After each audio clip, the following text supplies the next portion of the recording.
Esta é a Jovem Pan News. A rede da informação. Olá, muito bom dia. Começa agora o Jornal da Manhã, segunda edição. É sempre de segunda a sexta-feira, das 10 horas da manhã ao meio-dia. Nós estamos ao vivo pela rede Jovem Pan News e pelo canal do YouTube. Eu sou Nicole Fusco, hoje é sexta-feira, 9 de agosto de 2019. Os Estados Unidos são favoráveis à nomeação de Eduardo Bolsonaro como embaixador brasileiro em Washington.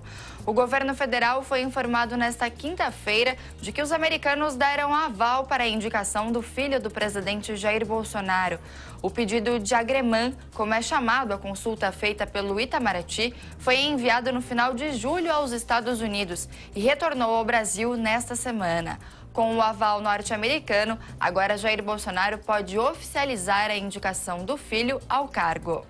E veja também: Rodrigo Maia entrega a reforma da Previdência ao Senado e Davi Alcolumbre nega que a casa vai apenas carimbar o texto da Câmara.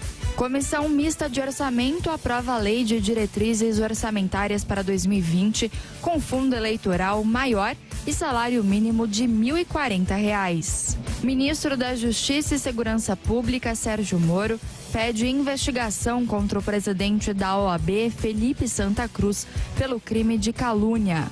Governo autoriza motoristas de aplicativo a aderirem ao MEI e entrar no mercado formal.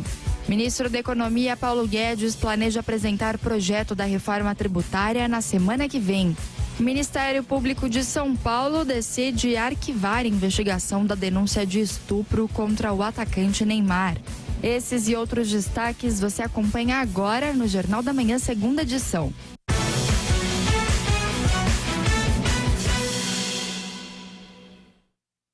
10 horas e 6 minutos, o presidente Jair Bolsonaro avalia que a reforma da Previdência pode ser aprovada no Senado até setembro e pediu paciência ao ministro da Justiça, Sérgio Moro, com o pacote anticrime. De Brasília, Luciana Verdolim. O governo avalia ser possível aprovar a reforma da Previdência lá no Senado Federal no mês de setembro.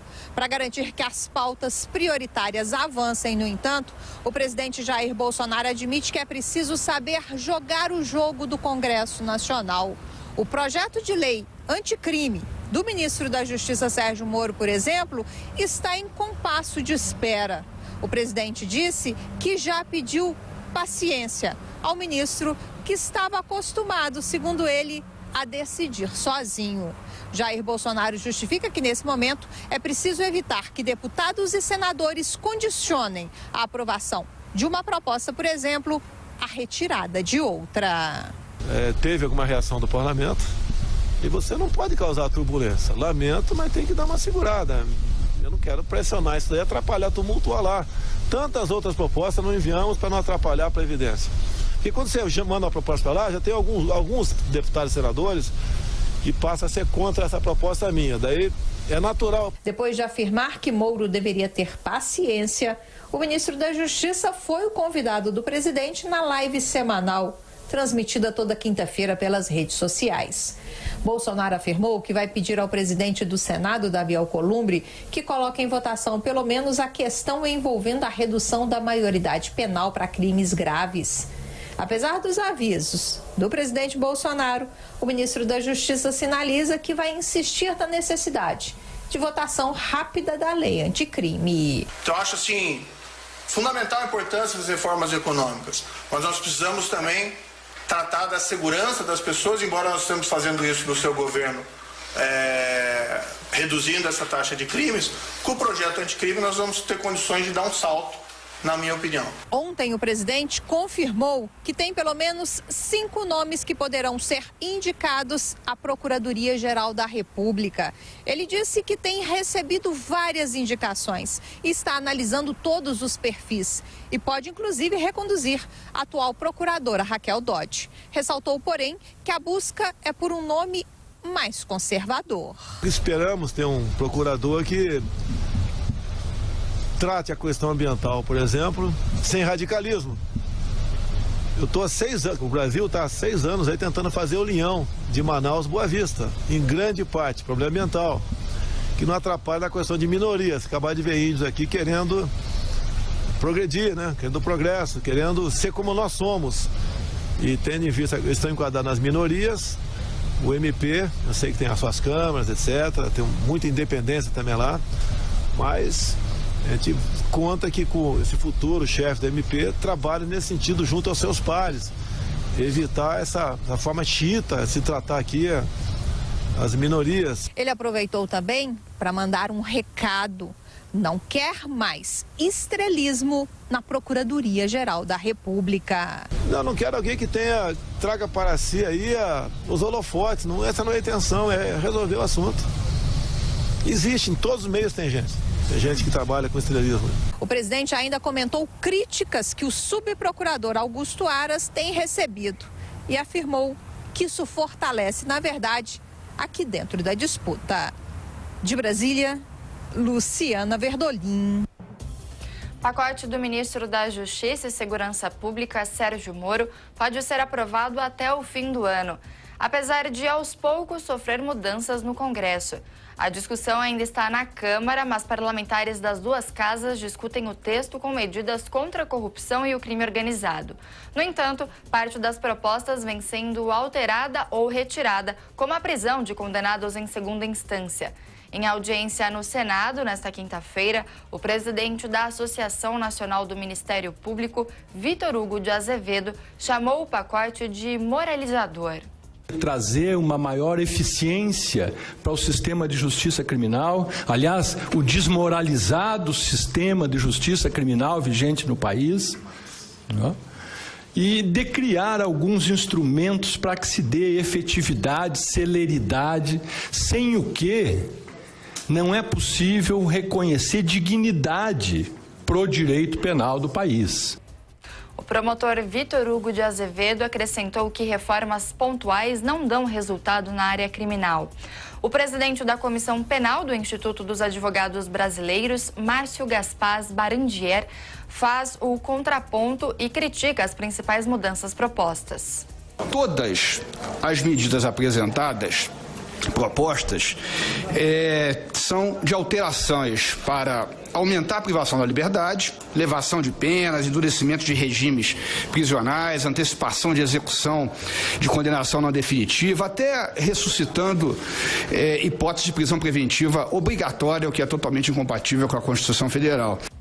O advogado Márcio Gaspar Barandier cita que a lei de crimes hediondos foi alterada em 2008 e não favoreceu o combate à criminalidade.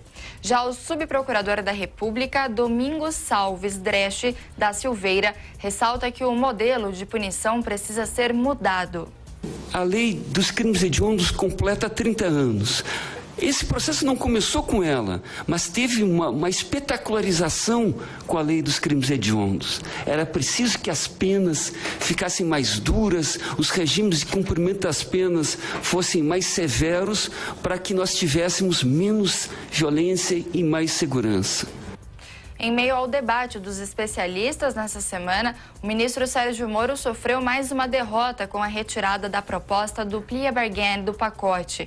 A medida prevê um acordo feito após a apresentação de denúncia que envolve a confissão dos crimes pelo acusado em troca de uma pena menor. O governo do estado de São Paulo inaugurou um escritório em Xangai, na China, para a promoção de investimentos. Vamos a mais informações com o repórter Marcelo Matos. Olá, Marcelo. Olá, a Jovem Pan volta a falar de Xangai aqui na China. Nesse momento chove e nós estamos também acompanhando a passagem de furacão próximo aqui a Xangai e fica expectativa até da possibilidade de atrasos nos voos. Por enquanto ainda nós estamos com muito vento hoje e chuva aqui em Xangai.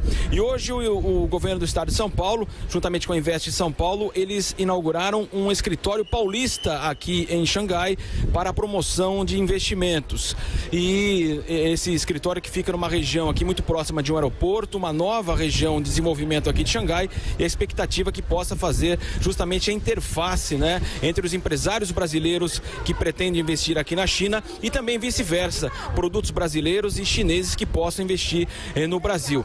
E houve uma polêmica na apresentação do governador João Dória em relação aí, ele foi questionado se toda essa ação que ele faz, inclusive comercial aqui na China, poderia ser algo pensando já na possibilidade de disputar a presidência da República, e ele respondeu dessa forma. Marcelo, nossa preocupação é fazer com o governo, e um governo múltiplo, um governo atuante, não um governo isolado, autoritário, onde uma pessoa apenas manda, determina, comanda. Depois Dória, em outra agenda, né, ele se reuniu com empresários da Huawei, que já possuem uma fábrica em Sorocaba e que agora pretendem investir 800 milhões de dólares numa planta para a produção de telefones celulares. E ele descartou uma indireta ao presidente Jair Bolsonaro. Não, mas não foi...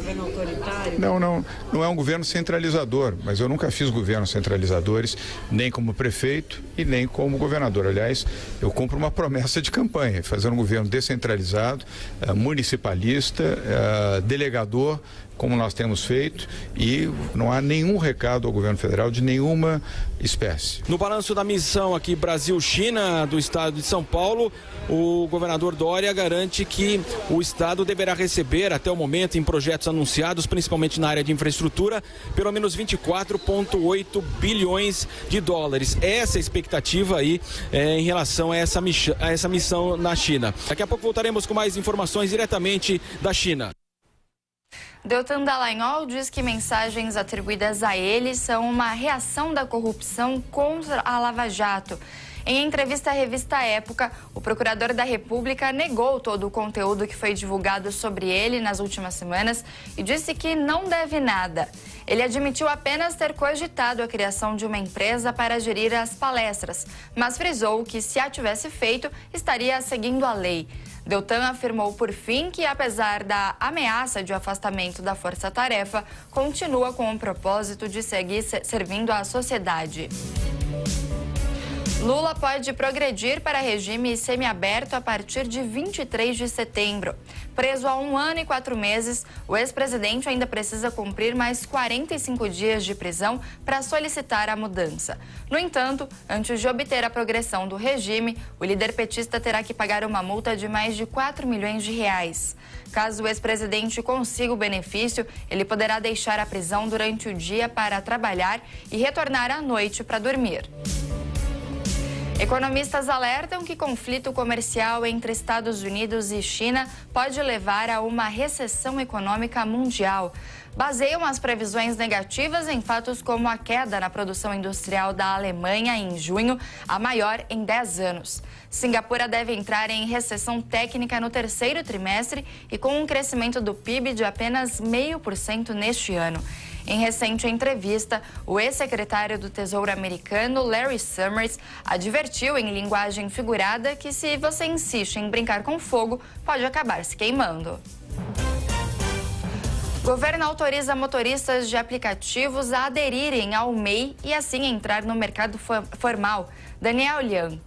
O governo autorizou motoristas de aplicativos a aderirem ao MEI. Com a medida, aqueles que trabalham com Uber, 99 e Cabify poderão se formalizar como microempreendedor individual. Todos eles passando a ter acesso a benefícios previdenciários. Esta profissão tem ganhado adeptos nos últimos anos. Ao entrar no mercado formal, o motorista terá direito a auxílio-doença, aposentadoria por invalidez e auxílio-reclusão, que é pago a familiares caso seja preso. A fiscalização caberá a estados e municípios. Podem aderir ao programa os negócios que faturam até R$ 81 mil por ano e que têm no máximo um funcionário. Atualmente, o custo mensal do registro varia de R$ 49,90 a R$ 55,90. O programa foi criado há 10 anos para incentivar a formalização de pequenos negócios e de trabalhadores autônomos. Enquanto isto, nos Estados Unidos, a empresa Uber registrou sua maior perda trimestral, ultrapassando 5 bilhões de dólares. O faturamento cresceu 14% no segundo trimestre, apontando ritmo menor do que no mesmo período do ano passado. Sérgio Moro garante a ministro Luiz Fux, do Supremo Tribunal Federal, que não destruiria o material obtido na Operação Spoofing. O ministro da Justiça disse que houve um mal-entendido sobre a suposta orientação dada por ela para que as mensagens fossem destruídas para não devassar a intimidade de ninguém. Na resposta a Fux, Moro disse que cabe a uma decisão judicial e não a ele próprio avaliar o que fazer com o material colhido junto ao hacker. Walter Delgatti Neto, responsável pela invasão aos celulares de autoridades, está preso desde 23 de julho e nesta quinta-feira foi transferido para o presídio da Papuda, em Brasília. Jair Bolsonaro diz que novo procurador-geral da República não deve atuar com um radicalismo e precisa evitar o estrelismo. O presidente comentou nesta quinta-feira, no Palácio da Alvorada, a escolha do próximo chefe do Ministério Público Federal. A expectativa é que o sucessor de Raquel Dodge seja anunciado até a próxima segunda-feira, dia 12. O mandato da atual procuradora-geral termina em 18 de setembro e a indicação da nova autoridade ficará a cargo de Bolsonaro. Na sequência do conflito comercial com a China, os Estados Unidos vão proibir a compra de produtos da gigante Huawei por órgãos públicos. Tudo depende apenas de o presidente Donald Trump implementar a decisão do Congresso que permite reprimir negócios com empresas chinesas consideradas uma ameaça à segurança americana. Órgãos oficiais norte-americanos, como a NASA e o Pentágono, são potenciais grandes compradores de produtos de telecomunicações da Huawei. Os Estados Unidos vêm advertindo sobre riscos da tecnologia 5G chinesa para a segurança dos países que adotem a rede. A Justiça negou mais um pedido de prisão domiciliar para João de Deus. Quem tem os detalhes é a repórter Nani Cox.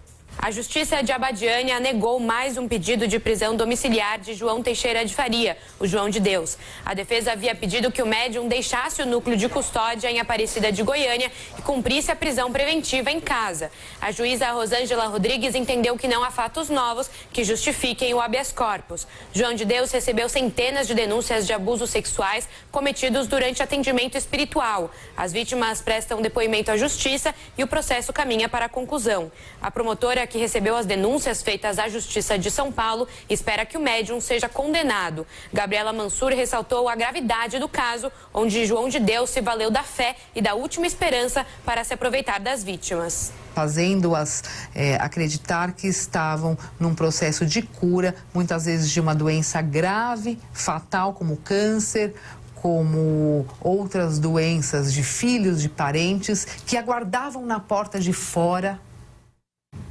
o do tratamento da cura. O médium também recebeu acusações de porte ilegal de armas e tráfico de pessoas. Ele está preso desde dezembro do ano passado e chegou a ser transferido para um hospital de Goiânia, onde ficou internado por mais de 2 meses devido a um aneurisma no abdômen. No último dia 12, João de Deus prestou depoimento em 2 processos que é réu.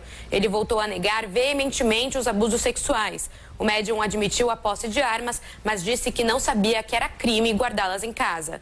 Esses depoimentos, no entanto, podem ser refeitos porque houve falha no sistema de gravação do Fórum de Abadiânia. O Ministério Público de São Paulo decidiu arquivar a investigação da denúncia de estupro contra o atacante Neymar. Natasha Mazaro. O Ministério Público de São Paulo decidiu arquivar a investigação da denúncia de estupro contra Neymar. O jogador era acusado de abuso e agressão pela modelo Nájila Trindade durante encontro num hotel de Paris em maio. Em entrevista coletiva nesta quinta-feira, as promotoras do Grupo de Atuação Especial de Enfrentamento à Violência disseram que não há provas contra o jogador. Segundo a promotora Flávia Merlini, no entanto, o arquivamento do caso não implica na absolvição de Neymar. Pedimos pelo arquivamento do processo por não haver provas suficientes do que foi alegado pela vítima protegida. É importante deixar claro que o arquivamento do inquérito policial não implica em absolvição do acusado.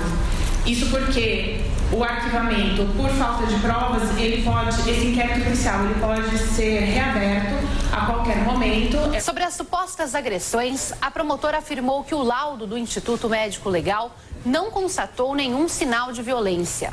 Flávia Merlini explicou que o fato de Nájila não ter apresentado o vídeo que supostamente comprovaria as agressões enfraqueceu a denúncia.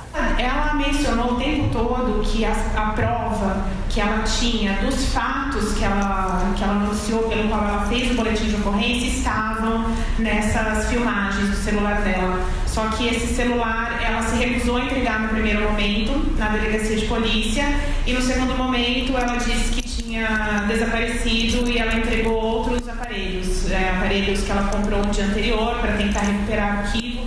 Não foi recuperado, foram esses celulares que foram entregues. No dia 29 de julho, a delegada responsável pelo caso, Juliana Lopes Bussacos, concluiu o inquérito, mas não indiciou o jogador. Após o parecer do Ministério Público, a Justiça tem 5 dias para analisar o caso e definir se arquiva em definitivo ou manda retomar as investigações. Prazo para a desativação da fábrica da Ford no ABC vai chegando ao fim sem que a unidade tenha um comprador. Há pouco mais de 2 meses do fechamento, ainda é uma incógnita o futuro da planta de São Bernardo do Campo.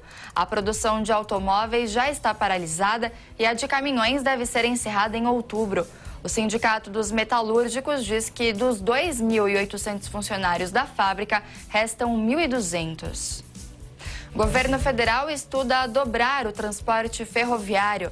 Nesta quinta-feira, o ministro da Infraestrutura projetou um crescimento nas cargas transportadas por trens nos próximos 8 anos. Tarcísio Freitas revelou que o governo já está buscando soluções para a falta de recursos, pensando em colocar os projetos em prática sem depender do orçamento. O ministro citou como exemplo a ferrovia de integração Centro-Oeste, que deverá ser construída pela Vale como contrapartida pela renovação da concessão da estrada de Ferro Vitória Minas. Estudo do Conselho Nacional de Justiça aponta aumento de 26,4% no número de processos de violência doméstica. Em 2016, havia 402 mil ações do tipo na Justiça brasileira. E no ano passado, foram registrados quase 508 mil casos. O levantamento foi apresentado nesta quinta-feira, dia seguinte à celebração dos 13 anos da Lei Maria da Penha. Apesar de ser uma das mais conhecidas no país, na avaliação do CNJ, a lei ainda encontra dificuldades para ser aplicada devido a problemas no judiciário. Vamos agora saber como é que fica a previsão do tempo em todo o país com as informações de Desirê Brant. A semana termina com chuva e pesada no Rio Grande do Sul por causa de áreas de instabilidade. Agora, entre Santa Catarina e o Paraná, por enquanto não chove, mas no decorrer do fim de semana, estas áreas de instabilidade darão origem a uma frente fria. E este sistema vai avançar, provocando chuva e declínio da temperatura. Entre o Sudeste e o Centro-Oeste, toda a região, desde o interior do Nordeste até o Acre, a sexta-feira segue com tempo seco. Tem previsão de chuva para a faixa norte do Brasil e ao longo da costa do Nordeste, sobretudo faixa leste da região. No leste da Bahia, inclusive, a temperatura fica mais amena justamente por causa do mau tempo. Por falar em temperatura, no Rio Grande do Sul, como ainda não se trata de frente fria e apenas de áreas de instabilidade, mesmo com chuva pesada, a máxima consegue chegar aos 27 graus. Agora, no fim de semana, vai esfriar no estado gaúcho. Em Campo Grande, a máxima hoje chega aos 32 graus, Cuiabá 36. Teresina e Palmas hoje terão máximas de 35 graus. Na capital paulista, a semana termina com sol e temperatura em elevação. Hoje à tarde, a máxima passa dos 27 graus. Amanhã, o sábado, vai ser ainda mais quente, com máxima prevista de 28 graus na capital paulista, mas em alguns pontos da cidade, a temperatura poderá chegar perto dos 30 graus. No domingo, o tempo muda, mas é só um pouquinho. Essa frente fria que vai se formar no sul do Brasil deve passar pela costa de São Paulo no decorrer do domingo. Só que ela já chega muito fraca em relação à chuva. Portanto, vai provocar no máximo aumento de nebulosidade e apenas entre a capital paulista e o litoral. Quer saber mais da previsão para a sua cidade e para todo o Brasil? Então acesse tempoagora.com.br. Desirê Brante da Somar Meteorologia. É com vocês nos estúdios da Jovem Pan. 10 horas e 28 minutos e o Jornal da Manhã, segunda edição, vai para um rápido intervalo. A gente volta em instantes. Jovem Pan News. Jovem Pan.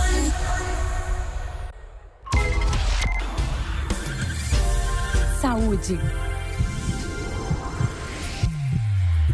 Vencendo o câncer. Dr. Maluf. O câncer de próstata avançado acontece em 10% dos pacientes através do diagnóstico de doença metastática. Felizmente, esse número vem caindo à medida que o rastreamento tem sido feito pelo toque retal e o PSA.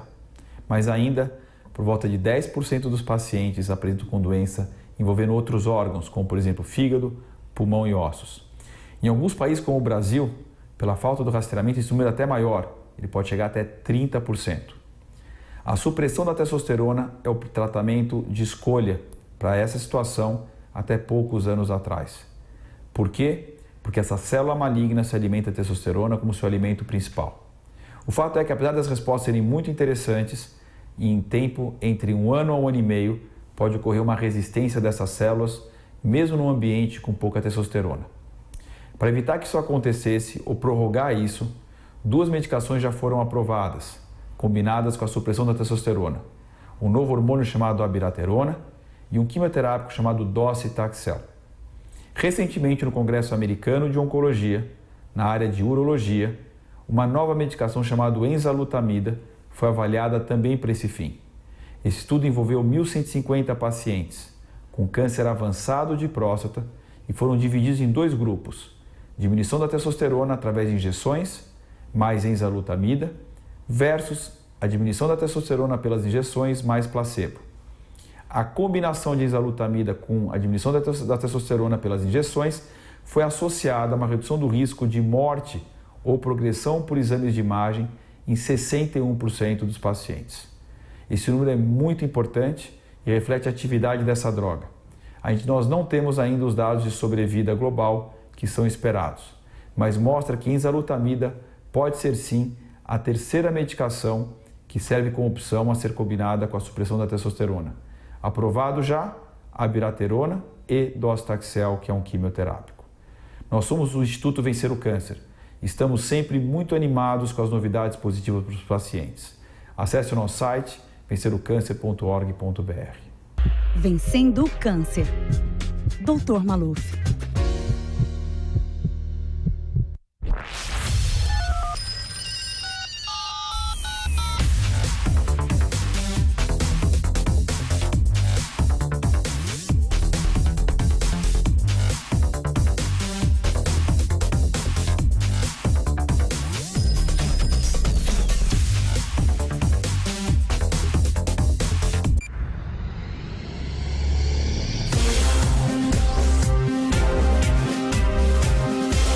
Esta é a Jovem Pan News.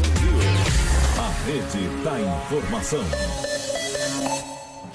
Estamos de volta com o Jornal da Manhã, segunda edição. Agora são 10 horas e 32 minutos. A Comissão Mista de Orçamento aprova a Lei de Diretrizes Orçamentárias para 2020 com fundo eleitoral maior e o salário mínimo de R$ 1.040. Vamos a Brasília para mais informações com Levi Guimarães. A Comissão Mista de Orçamento do Congresso aprovou a LDO, a Lei de Diretrizes Orçamentárias para 2020. Pela Constituição, o texto deveria ter sido aprovado na CMO e em sessão conjunta do plenário antes do recesso de julho, mas o processo foi adiado devido à votação da reforma da Previdência na Câmara. A LDO traz um salário mínimo de R$ 1.040 para o ano que vem, um reajuste de 4,2% em relação ao deste ano. O percentual corresponde apenas à previsão de inflação para este ano, sem ganho real. Mas a grande polêmica nesta quinta-feira foi o fundo eleitoral de 3,7 bilhões de reais com dinheiro público para financiar as campanhas das eleições municipais. O valor é mais que o dobro do 1,7 bilhão usado no pleito do ano passado. O relator, deputado Cacá Leão, do PP, disse que o montante ainda pode mudar até a votação do orçamento no fim do ano. Ele se colocou contra o financiamento público, mas afirmou que, já que o Congresso decidiu que esse seria o modelo, não teve escolha. Fomos vencidos naquele momento e o financiamento público foi aprovado. E não dá para você fazer financiamento público sem o fundo eleitoral. Então, o que a gente fez, o trabalho que a gente fez foi uma adequação. A medida gerou protestos, principalmente de parlamentares do Partido Novo, que tentaram aprovar um destaque, retirando o valor do fundo eleitoral da LDO. O deputado Lucas Gonzalez foi um dos que criticaram. É inadmissível, em tempos atuais do Brasil, com desemprego, com falta de saneamento básico, com falta de recursos para educação. O presidente da comissão, o senador Marcelo Castro, do MDB, se referiu ao financiamento público como necessário para o momento político que o país vive. Na visão dele, é a alternativa mais viável com a proibição do financiamento por empresas. Eu acho que o Brasil, no momento, está num bom caminho, essa de permitir financiamento privado, né? A de permitir o financiamento público. Se o valor for excessivo, é uma questão que a gente precisa discutir. O relatório traz mudanças em relação ao texto do governo. Ele possibilita reajustes a todas as categorias de servidores federais. O texto original autorizava apenas para militares. A nova versão ainda inclui os gastos com educação entre aqueles que não podem sofrer cortes ou contingenciamentos. Já as contas do governo continuarão no vermelho. A meta fiscal é um déficit de 124 bilhões de reais, 15 bilhões a menos que o deste ano.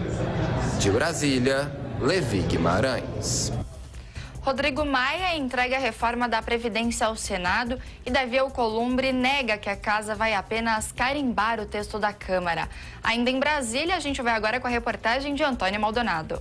A reforma da Previdência já está no Senado Federal. O texto da PEC foi lido pelo presidente da Casa, Davi Alcolumbre, nesta quinta-feira, horas após ter sido aprovado em segundo turno pelo plenário da Câmara. O deputado Rodrigo Maia fez questão de levar a proposta pessoalmente e teve o empenho pela aprovação da reforma reconhecido por Alcolumbre. O presidente do Senado lembrou que o prazo mínimo para a tramitação da PEC é de 45 dias e rebateu as críticas de que mais uma vez, a Casa vai apenas confirmar uma decisão já tomada pela Câmara dos Deputados. Como ocorreria se o Senado Federal criou uma comissão especial que acompanha essa matéria há 90 dias? Há 90 dias, os líderes de todos os partidos participam dessa comissão especial. Há 90 dias, os líderes de todos os partidos socializam as informações com os liderados dos mesmos partidos na Câmara dos Deputados. O senador tucano Tasso Gereissati, que já era o relator dessa comissão especial citada por Alcolumbre, será o responsável por emitir um parecer sobre a proposta. A expectativa é que o parlamentar mantenha o texto aprovado pelos deputados. O ponto que eu considero e que é um consenso praticamente aqui dentro do Senado é a inclusão de estados e municípios numa PEC paralela, porque o nosso compromisso com o país e com o Senado é de que o coração da reforma não volte para a Câmara, para que lá na Câmara vai se começar todo o processo novamente, e o país não suporta isso. Como explicou o relator, a principal das alterações esperadas é a extensão das mudanças nas aposentadorias para servidores estaduais e municipais, justamente para não alterar o texto já aprovado pelos deputados e atrasar a promulgação. A ideia é fazer isso por meio de uma segunda PEC.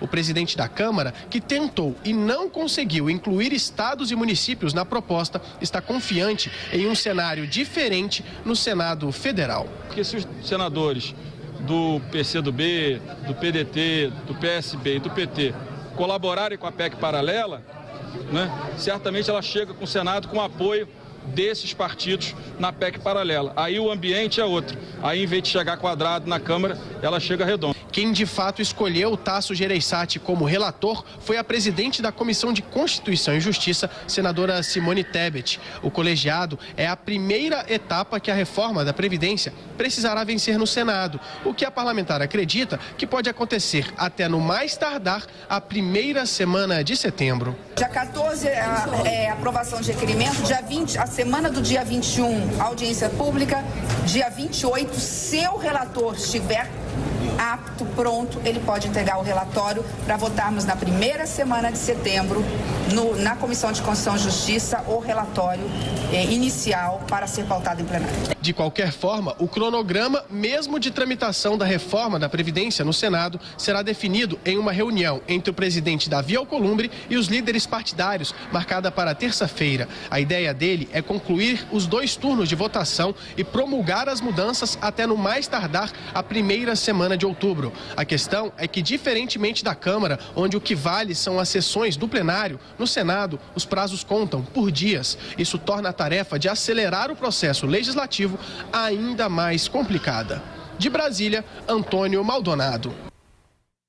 Vamos agora ao Rio de Janeiro conversar com o Rodrigo Viga, que traz os destaques. Oi, Viga, bom dia para você. Tudo bem, Nicole? Como é que você está? Tudo tranquilo, não? Tudo certo e por aí? Muito quente, termômetros aqui já acima dos 30 graus, eu até estou debaixo aqui de uma lona, viu? Você vê que o sol está brilhando ao fundo, para quem está nos acompanhando pela internet, pelas redes sociais, né, Nicole?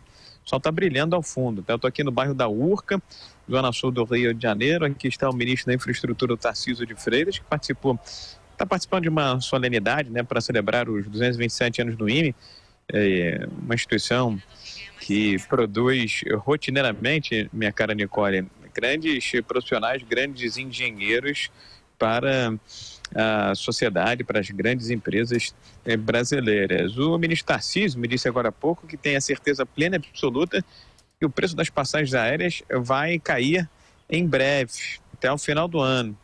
É salgado, né, minha cara Nicole? Não sei se tem acompanhado o preço das passagens aéreas, tem subido bastante, né, Nicole? E aí, ele disse que são vários fatores que vão contribuir para essa redução no preço das passagens aéreas. Quem é usuário desse transporte tem reclamado muito. A entrada da Azul em alguns slots, né, algumas autorizações de pouso e decolagem no aeroporto de Congonhas, um dos mais importantes do Brasil.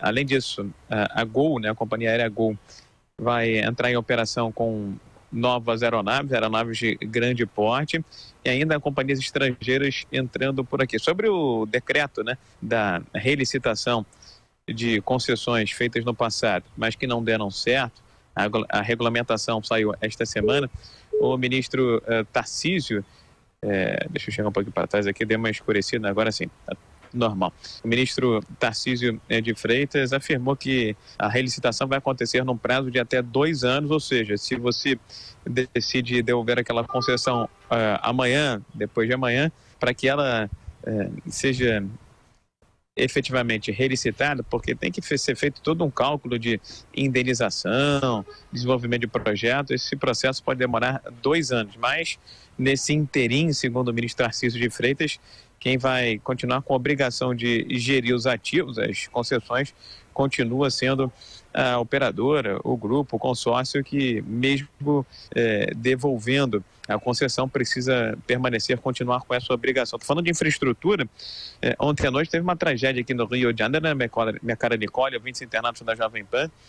Um caminhão que estava transportando um contêiner acabou se chocando com um viaduto em Coelho Neto, bairro da periferia do Rio de Janeiro, ali na Avenida Brasil.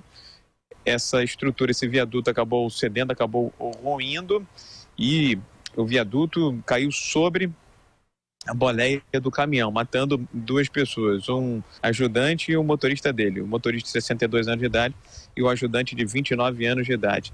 Tem muita gente dizendo que havia um problema, nós temos as imagens aí para quem está nos acompanhando pela internet, muita gente dizendo que não havia sinalização adequada no local onde aconteceu essa tragédia, que a viga lá de sustentação, que servia também como parâmetro de altura, estava fora dos padrões.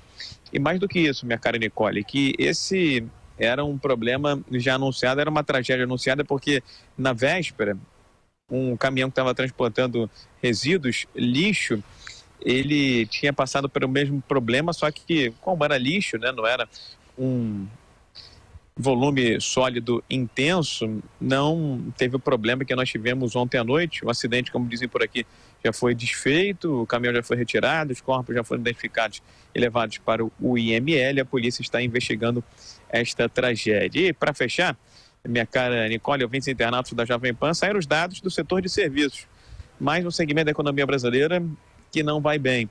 Nós tivemos resultados nada animadores na indústria, do comércio. O setor de serviços tem uma queda bem aguda, viu, Nicole? No mês de junho, 1% em relação ao mês de maio. Significa dizer que já são 4 quedas consecutivas nesse ano de 2019, 4 taxas negativas, não consecutivas, 4 taxas negativas neste ano de 2019.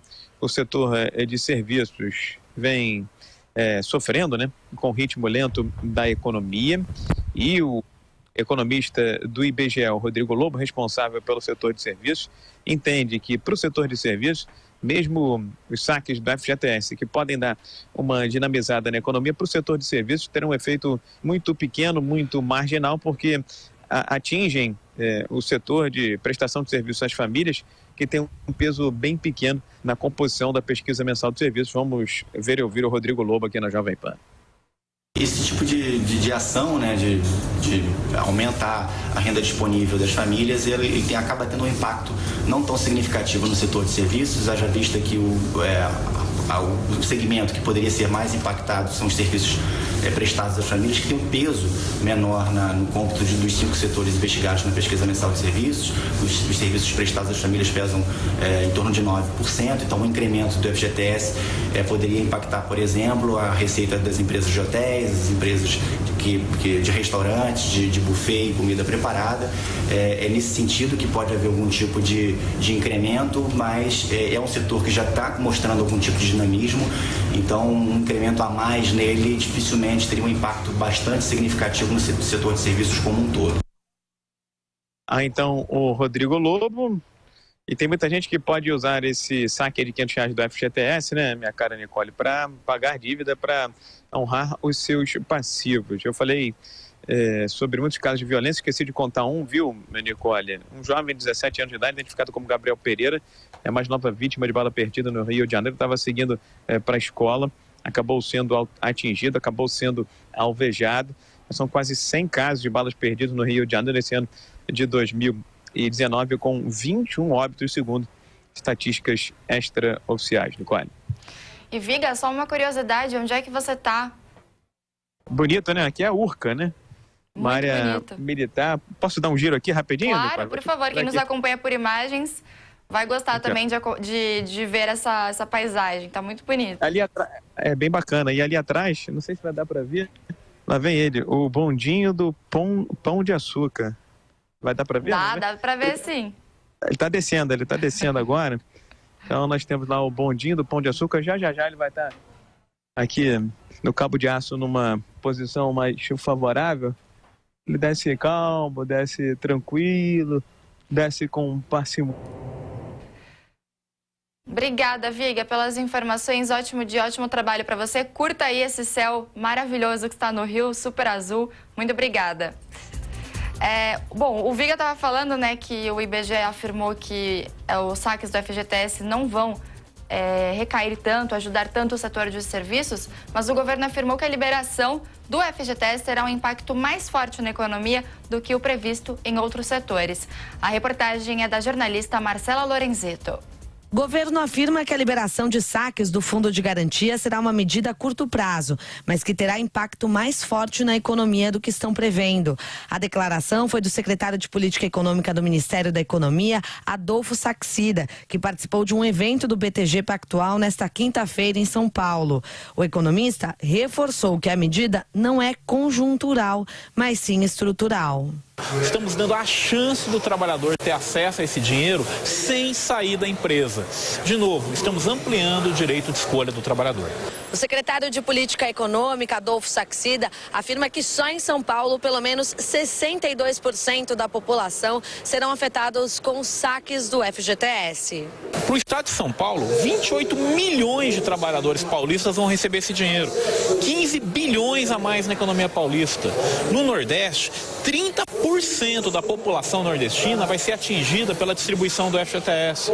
Então, quando você começa a abrir por estado, por região, nós temos impactos grandes no PIB de cada região. O secretário reforçou que, além do saque imediato, também existe o saque aniversário. Nesta modalidade, o trabalhador poderá fazer retiradas anuais da conta do Fundo de Garantia de acordo com a data do aniversário. Mas, em caso de demissão, não poderá retirar o saldo total da conta. O governo estima que a liberação de 42 bilhões de reais em recursos do FGTS deve impulsionar a economia e atingir diretamente a vida de 96 milhões de trabalhadores. Secretário do Tesouro Nacional disse que despesa com a Previdência vai crescer 40 bilhões de reais em 2020. Em entrevista ao jornal Estado de São Paulo, Mansueto Almeida disse que mesmo com a aprovação da reforma, não será possível evitar o aumento nos gastos com aposentadorias e pensões. Para controlar essas despesas e cumprir as regras fiscais, ele defendeu o congelamento de salários dos servidores e a suspensão dos concursos públicos. Outra medida citada pelo secretário e que já vem sendo realizada pelo governo federal é a venda de participações em estatais e o uso dos lucros dos bancos públicos. Universidades federais dizem que recursos são suficientes para pagar contas somente até setembro. De acordo com o levantamento feito pelo jornal Estado de São Paulo, 37 das 63 instituições públicas adotaram medidas para cortar gastos após o anúncio de contingenciamento na educação. Mesmo assim, algumas universidades terão de suspender as aulas ou atividades por não conseguir pagar, por exemplo, serviços de segurança, limpeza e energia. Por outro lado, o Ministério da Educação garantiu haver verba nas instituições e afirmou que reitores criam falsos alarmismos. Acordo entre a AGU, Ministério da Justiça e Fiocruz autorizou a divulgação de estudos sobre o uso de drogas. A pesquisa, que custou 7 milhões de reais e havia sido engavetada pelo governo federal, foi divulgada nesta quinta-feira. O estudo indica que não existe uma epidemia de uso de drogas no Brasil, contrariando opiniões dentro do governo. Mostra ainda que o álcool preocupa mais do que o crack, já que 66,4% já fizeram uso de bebidas alcoólicas, enquanto o crack foi consumido por 0,9% da população. Ministro da Justiça e Segurança Pública, Sérgio Moro, pede investigação contra o presidente da OAB, Felipe Santa Cruz, pelo crime de calúnia. Matheus Meirelles. O ministro da Justiça e Segurança Pública pediu investigação contra o presidente da Ordem dos Advogados do Brasil pelo crime de calúnia. Nesta quinta-feira, Sérgio Moro fez a solicitação à Procuradora-Geral da República, Raquel Dodge. Segundo o ex-juiz, Felipe Santa Cruz o acusou de bancar o chefe da quadrilha na investigação sobre hackers que invadiram os telefones celulares de autoridades. O mandatário da OAB teria feito a declaração após a informação de que o ministro teria telefonado para autoridades que tiveram mensagens capturadas anunciando que elas seriam destruídas. Também nesta quinta-feira, Sérgio Moro enviou o documento ao ministro do Supremo Tribunal Federal, Luiz Fux, negando que tenha orientado ou determinado a eliminação do material obtido pela Operação Spoofing, que apura justamente invasões a celulares de autoridades. O magistrado pediu os esclarecimentos depois de o PDT apresentar uma ação no tribunal contra o descarte do conteúdo obtido pelos hackers. Na ocasião, o presidente do Superior Tribunal de Justiça, João Otávio de Noronha, disse que Moro lhe telefonou para afirmar que as mensagens captadas por hackers seriam destruídas para não devassar a intimidade de ninguém. Antes, tanto a Polícia Federal quanto Moro já tinham assegurado a preservação do material. O próprio ministro do STF determinou que o conteúdo das mensagens seja mantido mantido até uma decisão final da Corte. Na nota enviada ao Supremo, o ministro da Justiça destacou também que houve um mal-entendido por parte de Noronha. E vamos agora a Brasília conversar ao vivo com José Maria Trindade, que já está ao vivo aqui conosco. Zé Maria, bom dia para você. A reforma da Previdência chegou ao Senado. O que a gente pode esperar agora em relação a isso? Foi uma semana importante, né? Muito bom dia, Nicole. Bom dia a todos. Olha, Nicole, o primeiro dia no Senado Federal da emenda da reforma da Previdência foi positivo.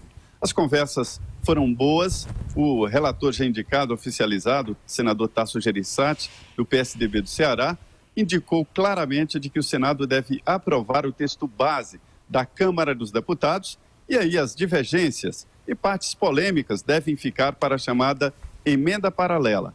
Funciona da seguinte forma: uma emenda à Constituição para ser promulgada pelos senadores, né, e deputados pelo Congresso Nacional deve passar pelas duas casas.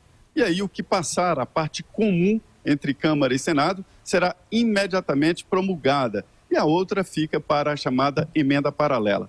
Olha, Nicole, 2 pontos que eu considero difíceis demais de serem aprovados na Câmara agradam aos senadores. Primeiro deles, reincluir na reforma da Previdência estados e municípios de uma maneira total. Isso vai ficar para o Supremo Tribunal Federal. Antigamente, aqui em Brasília, tudo acabava em pizza, né? Mas desta vez tudo acaba no Supremo Tribunal Federal. O que dizem é o seguinte, é que a reforma da Previdência retirou do caput, né, a abertura do artigo, o termo Estado e o termo município. Mas o corpo da reforma da Previdência é todo falando de servidores públicos. Os funcionários de estados e dos municípios também são servidores públicos. Restam alguns artigos que citam nominalmente, né, a exigência de consulta às assembleias e câmaras de vereadores para definição das aposentadorias regionais dos estados e municípios. Então, isso pode ser resolvido na Justiça. Outro ponto é a volta da capitalização. A Câmara não quer nem ouvir falar dessa história. Agora, se o governo mandar um projeto de previdência capitalizada, que a poupança de cada uma não se mistura, não se divide, né, uma previdência diferente, né?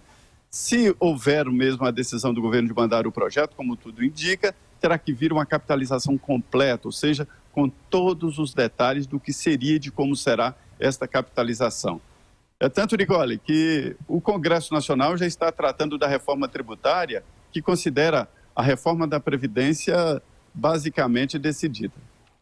Mas ontem quem esteve aqui em São Paulo foi o ministro da Economia, Paulo Guedes. Ele sinalizou que não vai abrir mão da capitalização, né? Ele até falou que tem planos maiores para esse assunto. Por que será que ele se referiu a isso?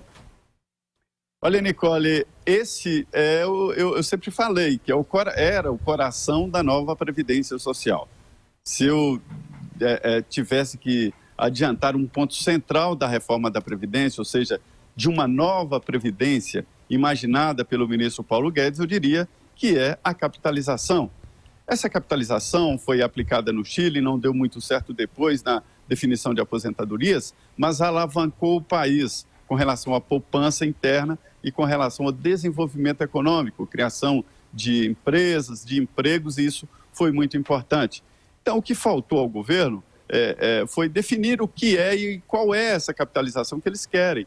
Veio para o Congresso Nacional a reforma da Previdência, citando a capitalização de uma maneira geral, e depois o governo definiria, através de lei e não de emenda à Constituição, de como seria essa capitalização. E isso não deu certo, assustou e imediatamente a gente viu que não passaria e como não passou. Então a ideia é essa, um instituto de previdência onde você contribui e a sua conta é formada, no final da sua vida você vai definir durante toda a sua história de trabalho de como você vai se aposentar através da sua conta. E esse dinheiro é que alavancaria a produção nacional através desta poupança interna, que é muito importante e que não é uma cultura brasileira. E Zé, os Estados Unidos afirmaram hoje, né, deram um aval para o nome de Eduardo Bolsonaro, deputado federal e filho do presidente Jair Bolsonaro, a embaixada brasileira em Washington. E com isso, agora o presidente pode de fato encaminhar ao Congresso o nome de Eduardo. Como que você acha que vai se dar o Senado, né, tem que votar, tem que aprovar o nome do Eduardo para a embaixada em Washington. Como que você acha que os parlamentares devem se comportar em relação a essa matéria? Pois é, agora é irreversível, né? Fica muito difícil recuar diante já do sinal verde do presidente Donald Trump para aceitar o Eduardo Bolsonaro como embaixador do Brasil. Hoje mesmo, o deputado Eduardo Bolsonaro vai se encontrar com o ministro das Relações Exteriores, né, Ernesto Araújo, e deve definir ali pontos, receber detalhes e tal. A ideia é formar uma embaixada bastante experiente nos Estados Unidos para suprir ali o futuro embaixador Eduardo Bolsonaro de dúvidas e tal. Sobre o Congresso Nacional, o ministro me disse que tem conversado com senadores e que a indicação é de aprovação, né? Mas eu diria que isso está imprevisível. Não há nada confiável em termos de levantamento no Senado sobre a aprovação. Agora, o que eu digo, com base nas conversas, é de que o presidente vai ter que jogar o peso do governo para aprovar o nome do filho, votação secreta no plenário do Senado e que não tem o apoio popular, então isso é muito complicado. Primeiro na Comissão de Relações Exteriores, depois no plenário. Mas a ideia geral é de que o presidente vai decidir ali se joga mesmo o peso. No Senado é mais fácil. São 81 senadores, ele precisa de contar ali com 41, garantindo 41, está tranquilo, né, que é a maioria dos 81 senadores. E aí, nessa votação secreta, há uma defesa de votação aberta, mas eu não acredito na possibilidade de mudança até lá. Mas há um sentimento de mostrar votos, o que aconteceu na eleição para a presidência do Senado Federal. O certo é o seguinte, é imprevisível e uma derrota do presidente no Senado na indicação do filho vai pegar muito mal para o governo. Tá certo, Zé. Obrigada pela conversa, pelas informações. Ótimo trabalho para você. Muito bem, Nicole. Obrigado. Muito bom dia. Bom dia a todos. Agora são 11 horas pontualmente. A gente vai para um rápido intervalo. Até já. Jovem Pan News. Jovem Pan. Saúde. Minuto do Coração. Dr. Kalil. A vida volta ao normal após o infarto, com todas as atividades normais? Ou seja, você pode voltar à sua vida normal após o infarto? Na grande maioria, sim, você está vivo, porque o infarto mata. Há uma incidência altíssima de morte por doença cardiovascular, como todos nós sabemos. Mas o importante é colocar para vocês o otimismo. Se você infarta e foi tratado, dependendo do grau de comprometimento do músculo do coração, você vai ter que ter alguns cuidados. Porém, a sua vida vai voltar ao normal? Sim. Sempre vai voltar ao normal, com orientação médica, dependendo, de novo, do tipo ou de quanto o seu músculo do coração foi prejudicado. Obviamente, ao extremo, os infartos grandes, que comprometem grande parte do músculo do coração, ou seja, parte do seu coração foi perdido, desenvolvem quadros de insuficiência cardíaca, que você tem falta de ar, aos mínimos esforços, não consegue caminhar, tem medicação para isso, tem tratamentos para isso. Mas você vai voltar à sua vida normal, sim, sempre com orientação do seu médico. E se você teve um infarto do miocárdio, ou se foi submetido a uma desobstrução na artéria do coração, que é chamada angioplastia, ou se foi submetido a uma cirurgia cardíaca, ou cirurgias outras cardíacas, o exercício é fundamental para a recuperação. Então, a reabilitação pós-evento cardiovascular é extremamente importante. Então, após cirurgia cardíaca, o exercício é fundamental para a sua recuperação. Assim como pós-infarto, pós-angioplastia, é importantíssimo o exercício físico, porque ele claramente, comprovadamente, por vários estudos científicos, reduz as chances de você voltar a infartar ou de voltar a ser reoperado do coração. Então, pode-se fazer exercício físico? Sim. Pode-se ter uma vida normal? Sim. Dependendo da gravidade do seu caso, com orientação do seu médico, sempre. Mas você vai voltar a uma vida normal e vai fazer exercício físico. Minuto do Coração. Dr. Kalil. Você pode participar do Jornal da Manhã pelo Twitter, É fácil. Escreva na sua mensagem a hashtag Jornal da Manhã, sem espaço e sem acento. Assim, sua mensagem pode aparecer na transmissão por imagens e sua dúvida ou opinião lida pelos apresentadores da Jovem Pan. Corre lá, participe do Jornal da Manhã pelo Twitter.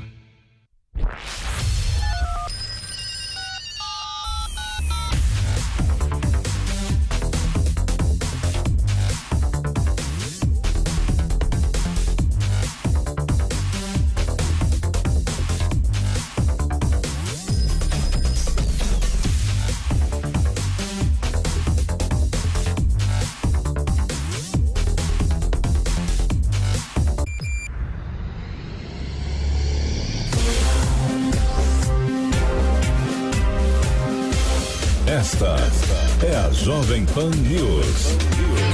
A rede da informação. Estamos de volta com o Jornal da Manhã, segunda edição. Agora são 11 horas e 3 minutos. E vamos ao comentário de Rodrigo Constantino. Bom dia.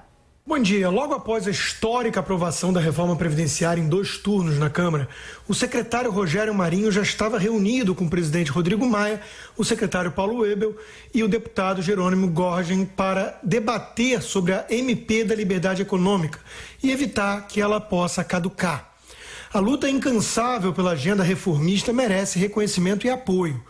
Enquanto alguns preferem passar o dia xingando nas redes sociais quem diverge de uma vírgula do seu credo, outros estão lá, no demonizado Congresso, ralando, trabalhando para transformar o Brasil num país um pouco mais amigável aos negócios, mais livre e, portanto, mais próspero. O deputado Paulo Eduardo Martins, outro herói da reforma, comentou: já falei algumas vezes e volto a falar, é justo reconhecer o trabalho do Rodrigo Maia para viabilizar a aprovação da reforma da Previdência. Foi fundamental na formação daquela maioria cuja construção é tão delicada quanto a de um castelo de cartas. É fato. E ele teve o endosso do ministro Paulo Guedes, do próprio presidente Jair Bolsonaro. Os cães ladram e a caravana passa. O importante é quem trabalha de fato no governo continuar firme em sua missão e as lideranças políticas tocarem a pauta de reformas, apesar da ingratidão de muitos. Quem não liga tanto para os créditos consegue entregar mais resultados. Eis o fato. É o caso também de Paulo Webel. Com um prazo apertado para aprovação da chamada Medida Provisória de Liberdade Econômica, MP 881, que perde a validade no dia 27 desse mês já, o governo aceita abrir mão de pontos do texto, contanto que o coração da medida seja preservado. O Webel passou os últimos dias em articulação pela votação da MP, mas enfrentava, claro, a concorrência da reforma da Previdência, que, como ele admite, era a prioridade do governo. O secretário acredita que o texto da liberdade econômica pode ser votado no plenário da Câmara já na semana que vem e no Senado na seguinte.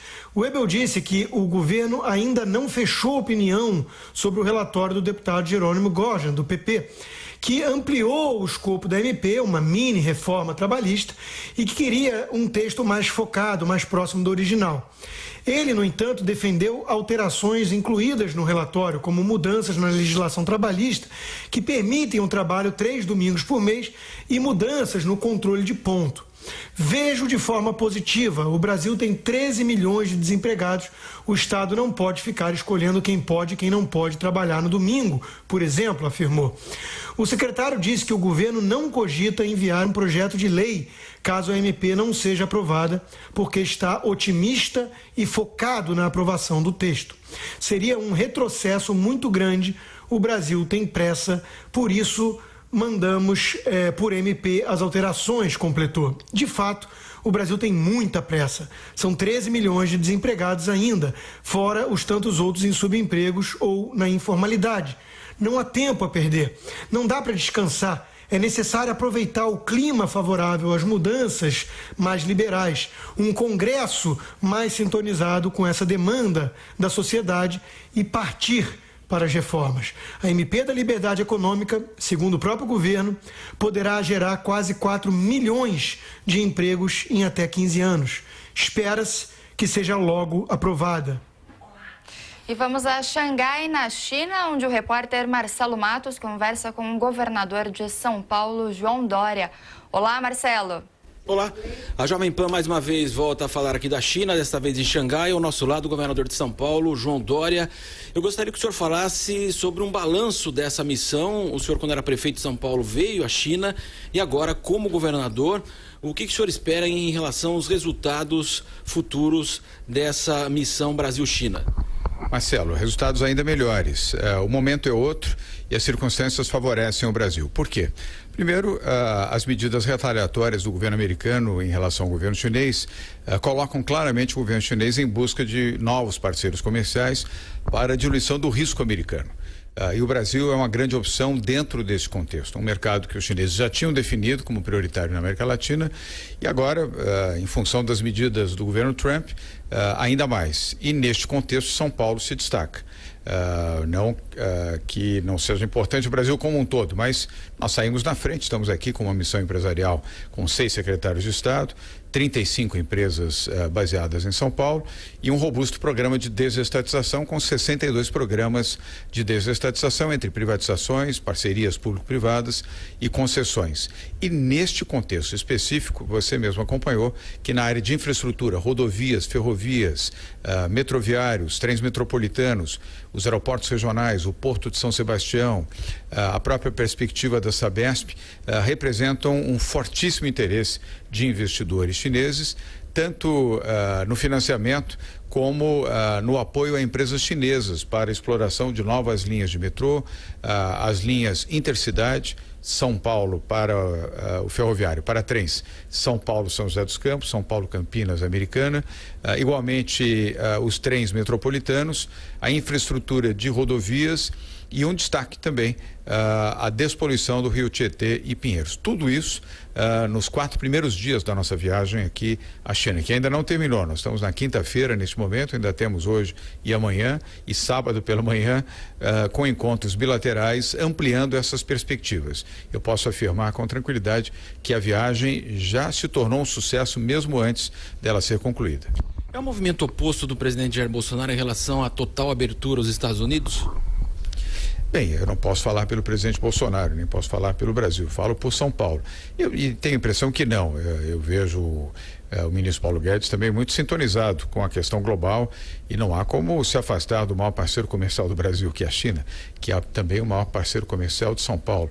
E é o grande parceiro desejado pelo mundo civilizado, que quer exportar para a China e quer ter o capital chinês também. É o caso de São Paulo, nós estamos muito focados, vários outros mercados são importantes para São Paulo, alguns até que nós já visitamos nesses 6 primeiros meses de governo, mas nenhum é tão importante quanto a China. A nossa visão é de que o próprio governo brasileiro deveria também priorizar a China como seu potencial maior parceiro nos próximos anos. Para isso não é preciso desprezar nem o parceiro norte-americano, nem os parceiros europeus e muito menos do Oriente Médio, do Japão, Coreia do Sul e outros grandes mercados. Mas a China é o país que apresenta o maior apetite para as commodities brasileiras.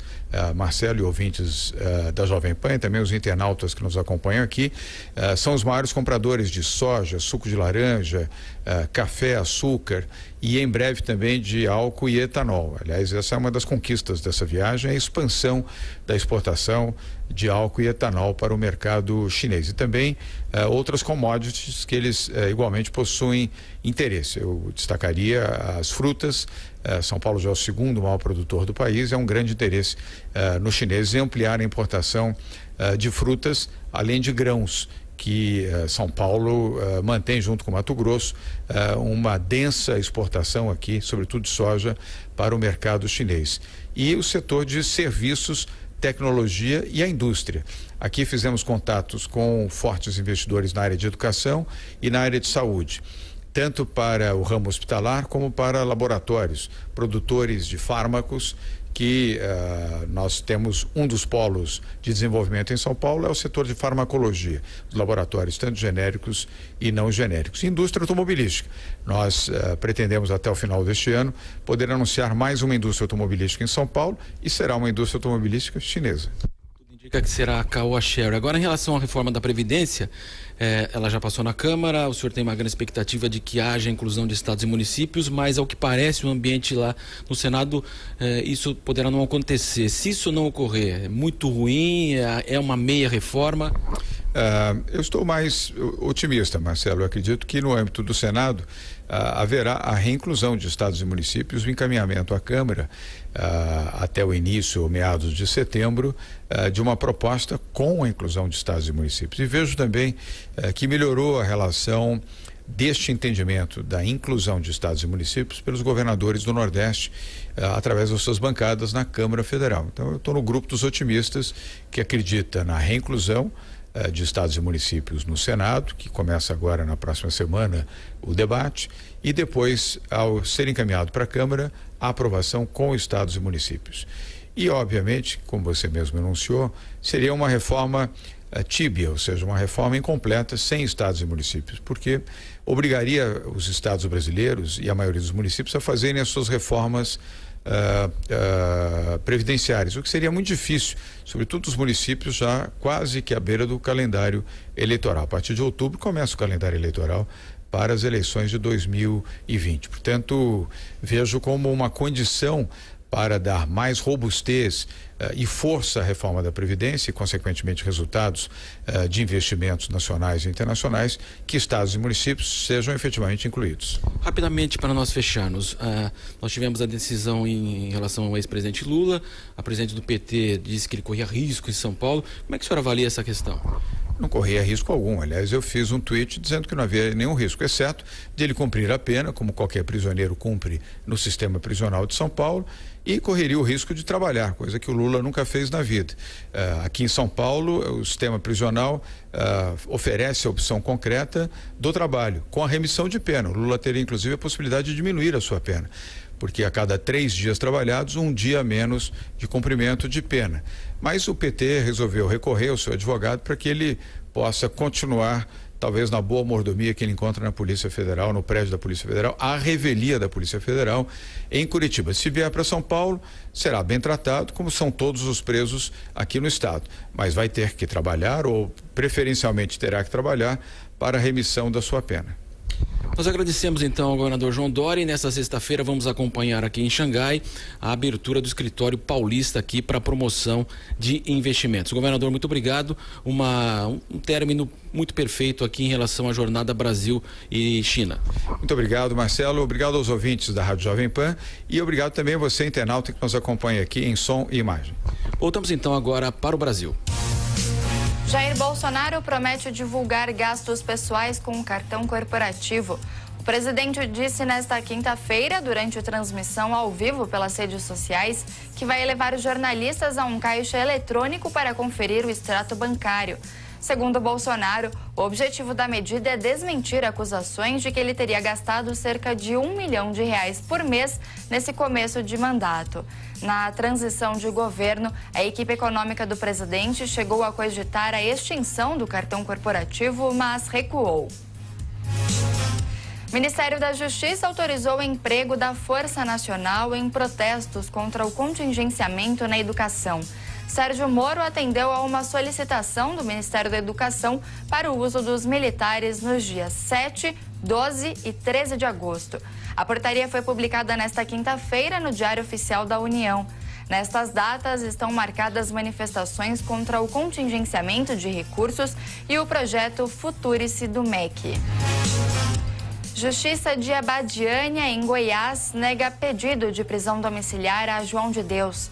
A juíza Rosângela Rodrigues entende que não há fatos novos que justifiquem a medida. O médium é réu em 9 processos, sendo 5 por crimes sexuais. Ele sempre negou os abusos denunciados por mulheres em busca de ajuda espiritual. A Prefeitura do Rio de Janeiro, o Estado e a União fecharam uma parceria para atuar em conjunto na internação compulsória de usuários de drogas. Afonso Marangoni.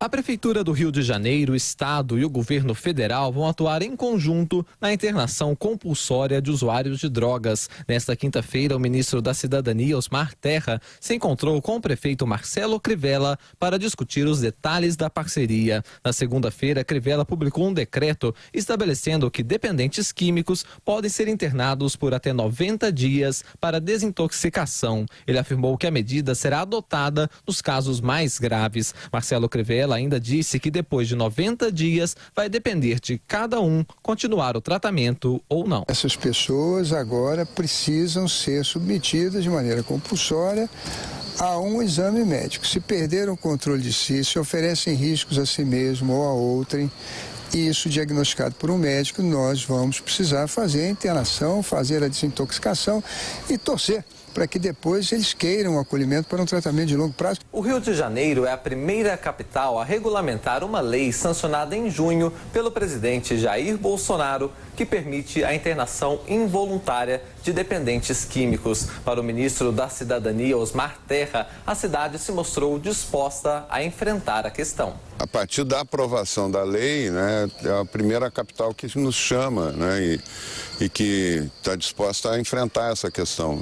A gente tem uma epidemia de drogas, uma epidemia de violência, né, e se nós não agirmos de forma integrada, né, e pensando, sem assodamento, mas pensando em resolver isso a médio e a longo prazo, nós não vamos chegar a lugar nenhum. Até agora não foi definida uma agenda com as ações que devem ser feitas e também não está claro quanto o Estado e o governo federal vão repassar para a Prefeitura do Rio. A proposta ganhou força após um morador de rua ter esfaqueado e matado 2 homens na região da Lagoa Rodrigo de Freitas, área nobre da cidade, no dia 28 de julho. Em seguida, o governador do Rio, Wilson Witzel, e o prefeito Marcelo Crivella disseram que tomariam medidas para internação compulsória de dependentes químicos em situação de rua. O ministro da Economia quer transferir o COAF para a estrutura do Banco Central. A ideia de Paulo Guedes, segundo o jornal O Globo, é transformar o Conselho de Controle de Atividades Financeiras em um órgão de Estado para protegê-lo. A mudança aconteceria em meio a uma crise institucional em torno do COAF.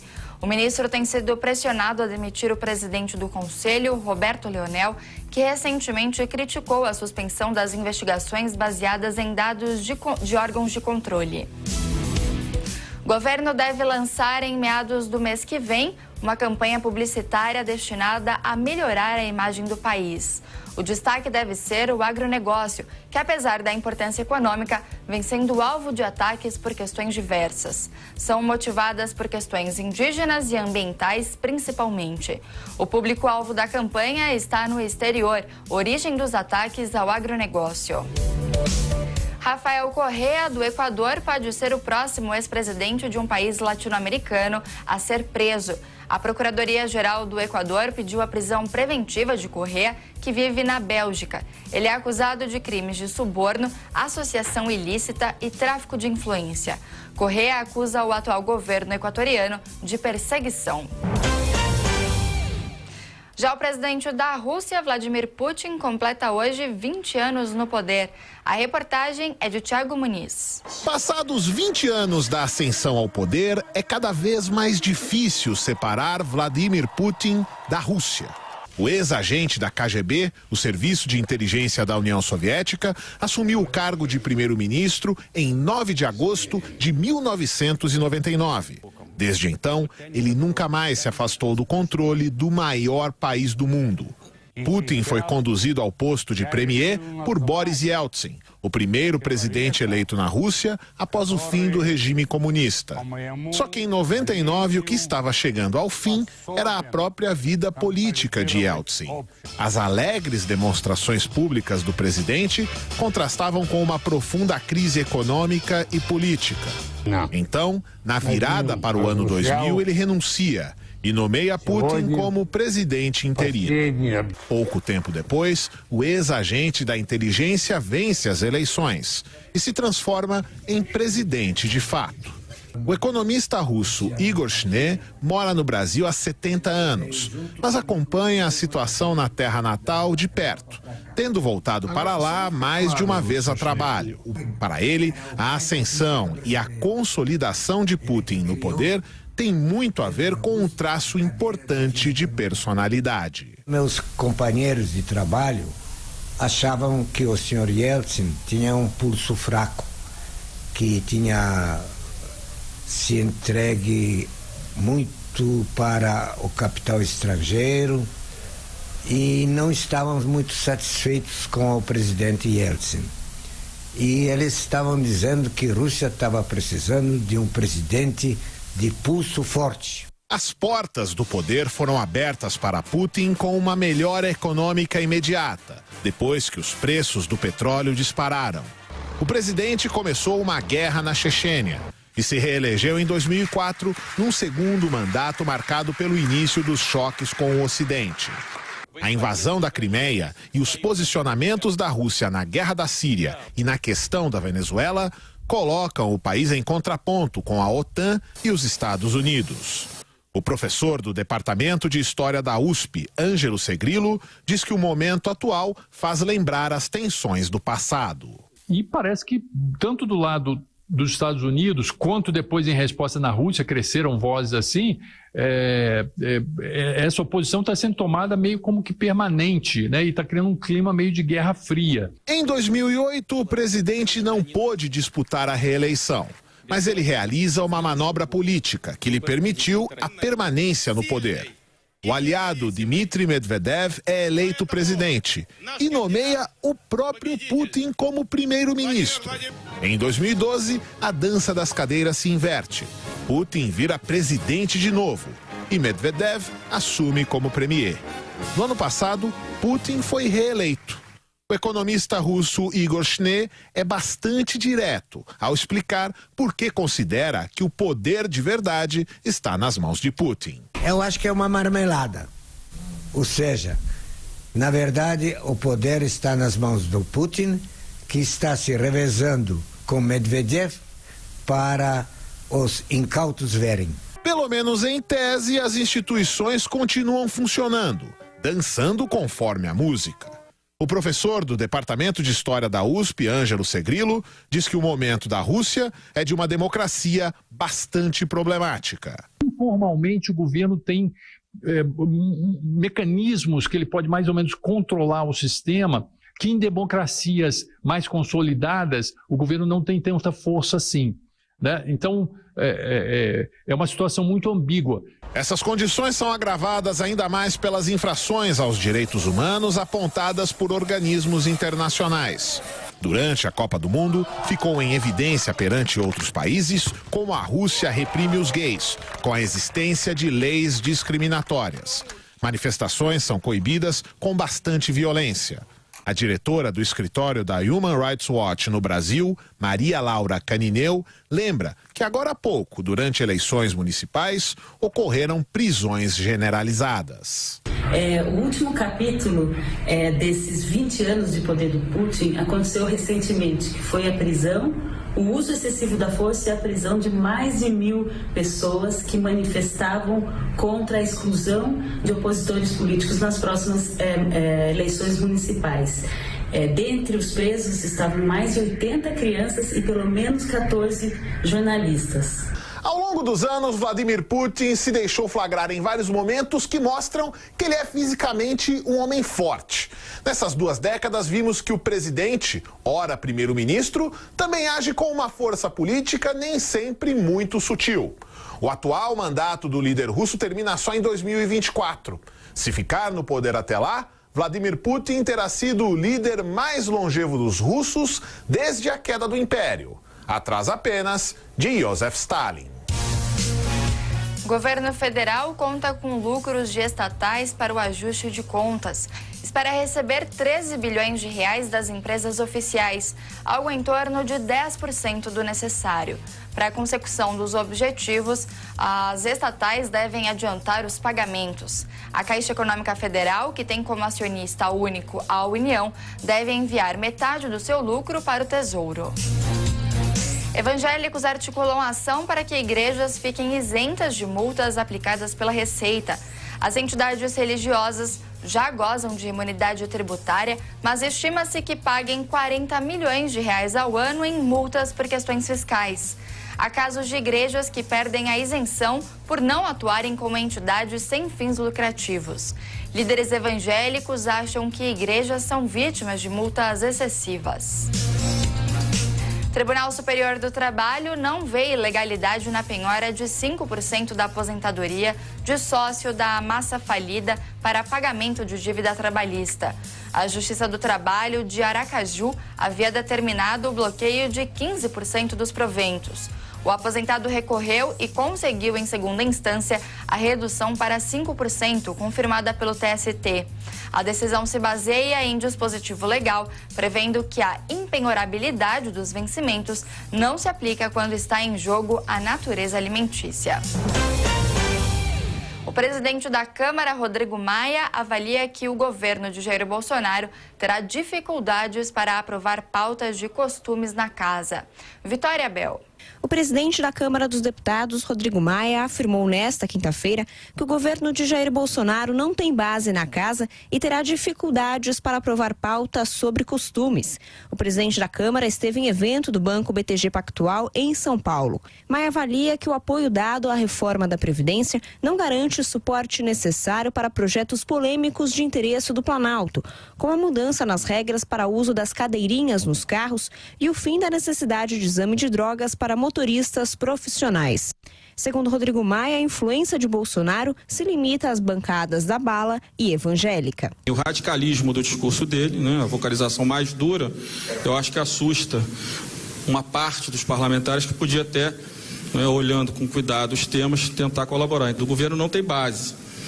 Quem construiu a base fomos nós e hoje com uma boa relação com o governo. Maia, no entanto, considerou que o relacionamento com o presidente Jair Bolsonaro tem melhorado.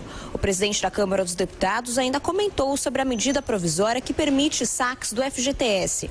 Para Maia, a iniciativa é boa no curto prazo, mas ainda é preciso discutir o papel da poupança do trabalhador. Não dá mais para o dinheiro do trabalhador ser instrumento de geração de riqueza para o setor privado.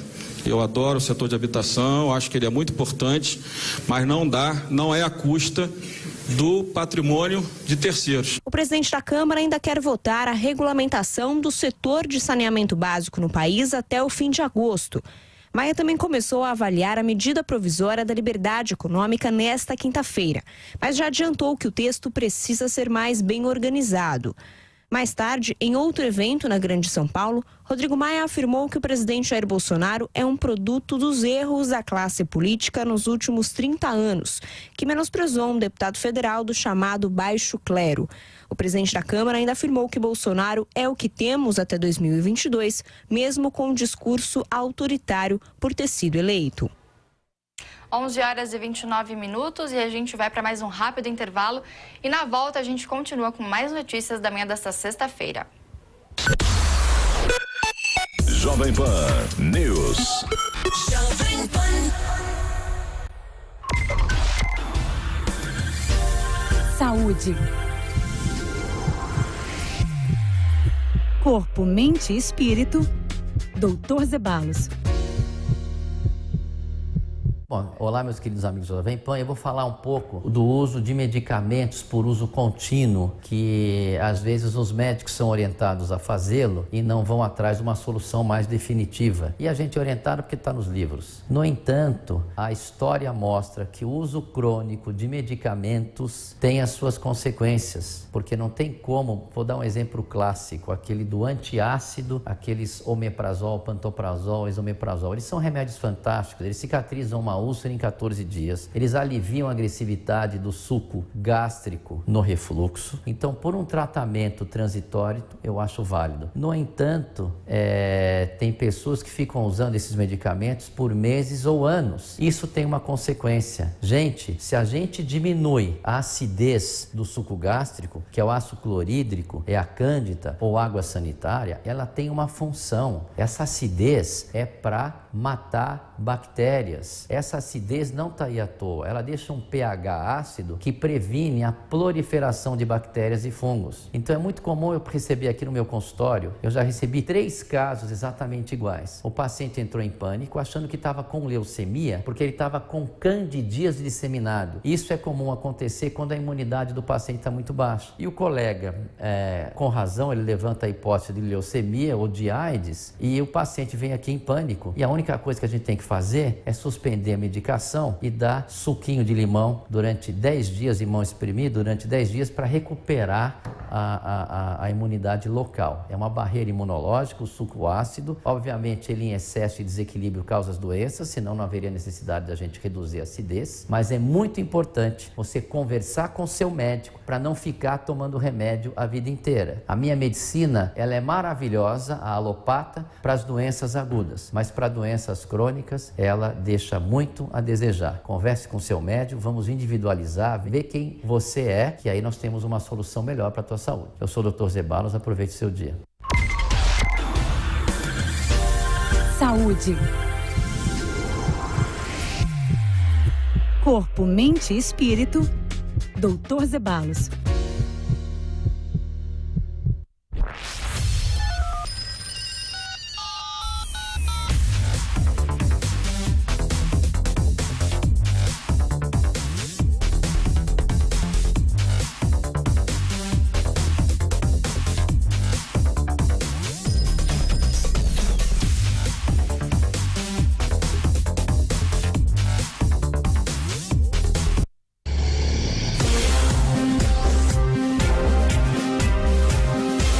Esta é a Jovem Pan News. A rede da informação.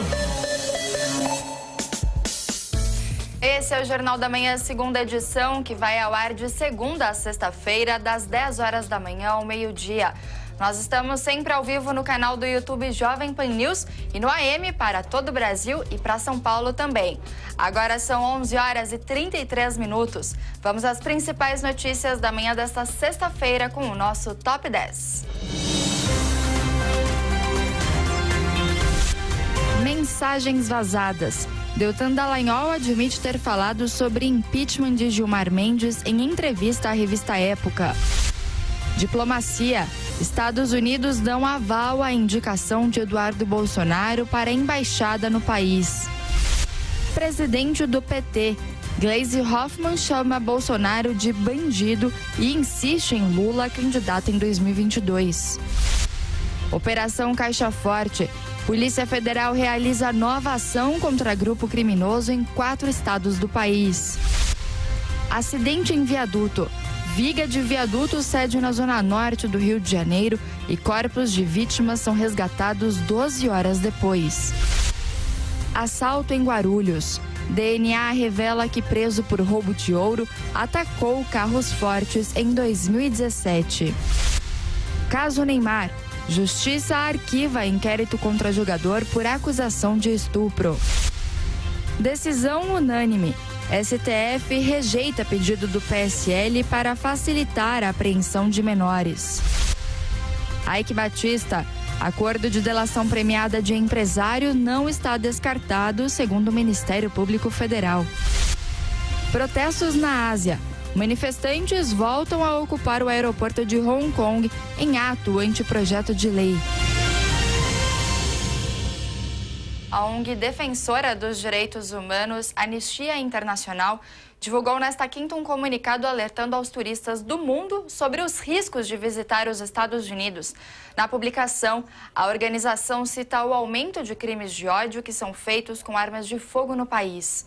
E é sobre esse assunto que a gente conversa agora com o professor de Relações Internacionais e também visitante da Universidade da China, Marcos Vinícius de Freitas. Professor, bom dia. Muito obrigada por nos atender aqui no Jornal da Manhã, segunda edição.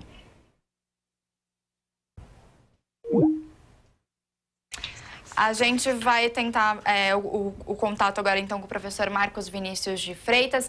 Vamos agora com o destaque da Camila Yunis, porque o vice-primeiro-ministro da Itália, Matteo Salvini, pediu novas eleições parlamentares e evidenciou a crise política no país. O vice-primeiro-ministro da Itália, Matteo Salvini, causou polêmica ao exigir nesta quinta-feira novas eleições. Mateu é do partido Liga de extrema-direita, que divide o poder com a esquerda, representada pelo movimento 5 Estrelas. O ministro reclamou da dificuldade de governar com a coligação entre os partidos, que tem divergido em vários assuntos, principalmente sobre a construção de uma linha férrea entre a Itália e a França. No comunicado, Salvini disse, já que não há maioria no governo, que a palavra seja dos eleitores e reiterou que a população precisa de certezas e de um governo que governe. O pedido foi realizado após reuniões que tiveram a presença do chefe de governo, Giuseppe Conte. Em uma declaração televisionada, Conte pediu que o ministro explicasse o motivo pelo qual ele exigia a antecipação das eleições. Ser della Lega spiegare al Paese e giustificare agli elettori che hanno creduto nella prospettiva del cambiamento. Em resposta ao chefe de governo, Mateu afirmou que o partido 5 Estrelas impedia o andamento das políticas econômicas necessárias para a Itália. Segundo pesquisas, apesar de ter mais representantes no parlamento, o partido de esquerda é menos popular que a Liga. Mesmo que a situação esteja tensa entre os partidos, a única pessoa que tem poderes o suficiente para dissolver o parlamento é o presidente Sérgio Mattarella. E agora vamos mais a um destaque internacional com o repórter Renan Porto. A Justiça da Alemanha marcou para outubro o julgamento de um paramilitar nazista responsável pela morte de mais de 5.200 prisioneiros do campo de concentração de Stutthof, na Polônia. Bruno D., de 92 anos, foi membro da Waffen-SS, organização ligada ao Partido Nazista, e é acusado de participação em crimes cometidos entre 1944 e 1945. Na época, Bruno D. tinha entre 17 e 18 anos e trabalhava como guarda da SS.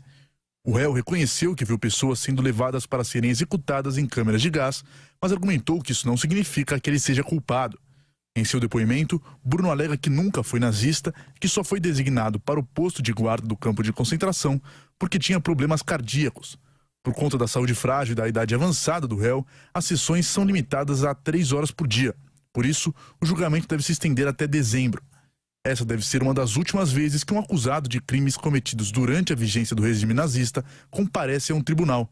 A estimativa é de que aproximadamente 65.000 pessoas tenham sido mortas no campo de concentração de Stutthof. E vamos agora ao destaque do repórter Vitor Moraes. A imagem conhecida no mundo todo da banda inglesa atravessando na faixa de pedestres foi clicada por Ian Macmillan em 1969 e se tornou capa do disco do grupo. Depois disso, o local virou ponto turístico. Nessa quinta-feira, fãs dos Beatles e bandas cover do grupo se reuniram na Abbey Road para celebrar os 50 anos da icônica foto de John Lennon, Paul McCartney, George Harrison e Ringo Starr. A rua ficou lotada e dezenas de pessoas reproduziam a travessia. A Rua Abbey fica entre os bairros Kilburn e St. John's Wood. E o livro Old and New London, de 1878, diz que o nome provavelmente vem de uma capela instalada no centro da vila de Kilburn. A vila foi incorporada à cidade à medida em que Londres cresceu, mas o nome da rua se manteve. Além dos estúdios, ela dá nome ao Banco Abbey, que foi fundado no século XIX. E agora a gente vai voltar a falar com o professor de Relações Internacionais e também professor visitante da Universidade da China, Marcos Vinícius de Freitas.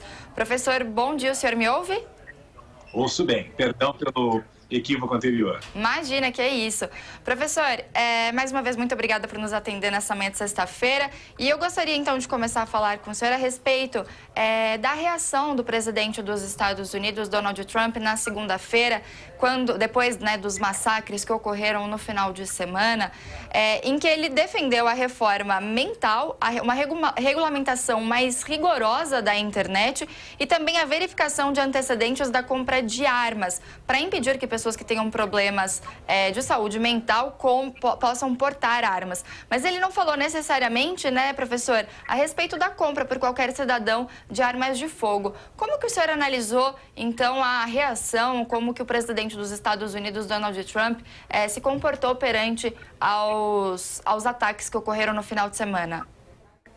Essa é uma questão antiga e complexa que você observa nos Estados Unidos, justamente por causa da segunda emenda da Constituição, que diz que os cidadãos têm o direito de portar armas em razão de milícias que foram necessários até mesmo para o processo de independência dos Estados Unidos na ocasião.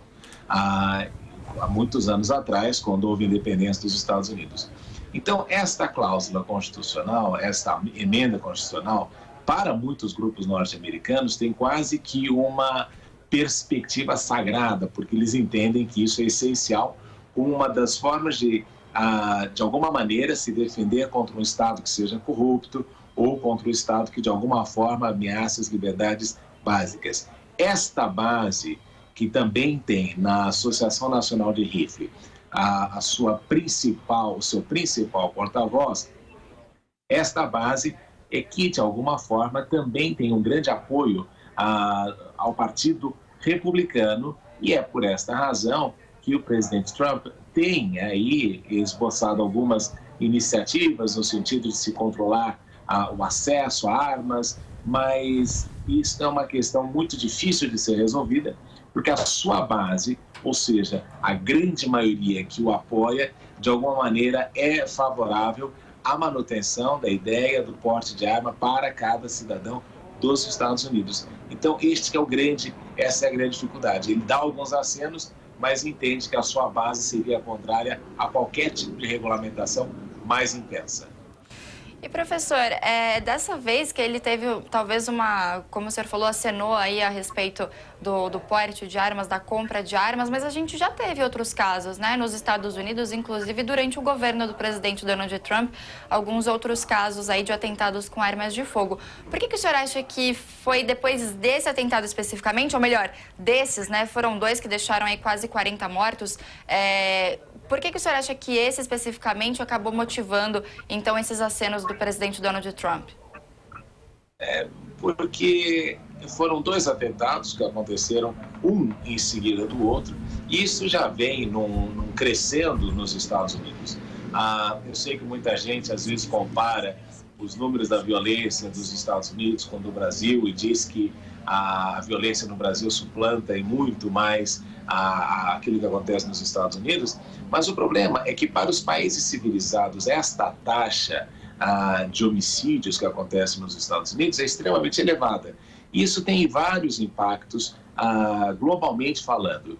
Nós não podemos esquecer, por exemplo, que quando houve os atentados na França, também aconteceu uma queda brusca no turismo, porque as pessoas se preocupam com a sua movimentação e com aquilo que pode acontecer no país. E a mesma coisa passa a frequentar o imaginário das pessoas que passam a entender que pode acontecer algum problema quando frequentarem algum parque público ou alguma cidade ou algum aglomerado nos Estados Unidos. Então, essa é uma preocupação que começa a surgir e que, com certeza, terá um impacto.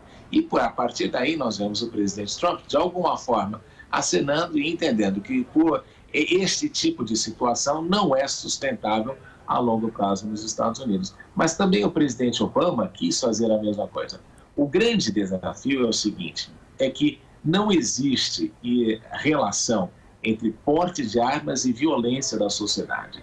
Veja, por exemplo, a Suíça, que é um país em que a população está amplamente armada, mas você não tem esses mesmos problemas que você enfrenta nos Estados Unidos. Então, existe uma patologia social nos Estados Unidos que é preocupante e que o presidente, de alguma forma, precisa encontrar uma maneira para resolver esse tipo de desafio. Você acha que esse aviso da Anistia Internacional para os turistas vai ter algum impacto? Que as pessoas realmente vão ficar mais cautelosas ou talvez com mais receio de viajar para lá? Eu acredito que sim, né? Porque aconteceu isso na França, quando as pessoas começaram a ver os atentados em Paris, houve uma queda brusca no turismo. A mesma coisa aconteceu no Egito, muitos anos atrás, quando houve um atentado terrorista em Luxor. Então, isso tem um impacto porque passa a frequentar a cabeça das pessoas a possibilidade de que pode ter aí alguma situação mais complicada.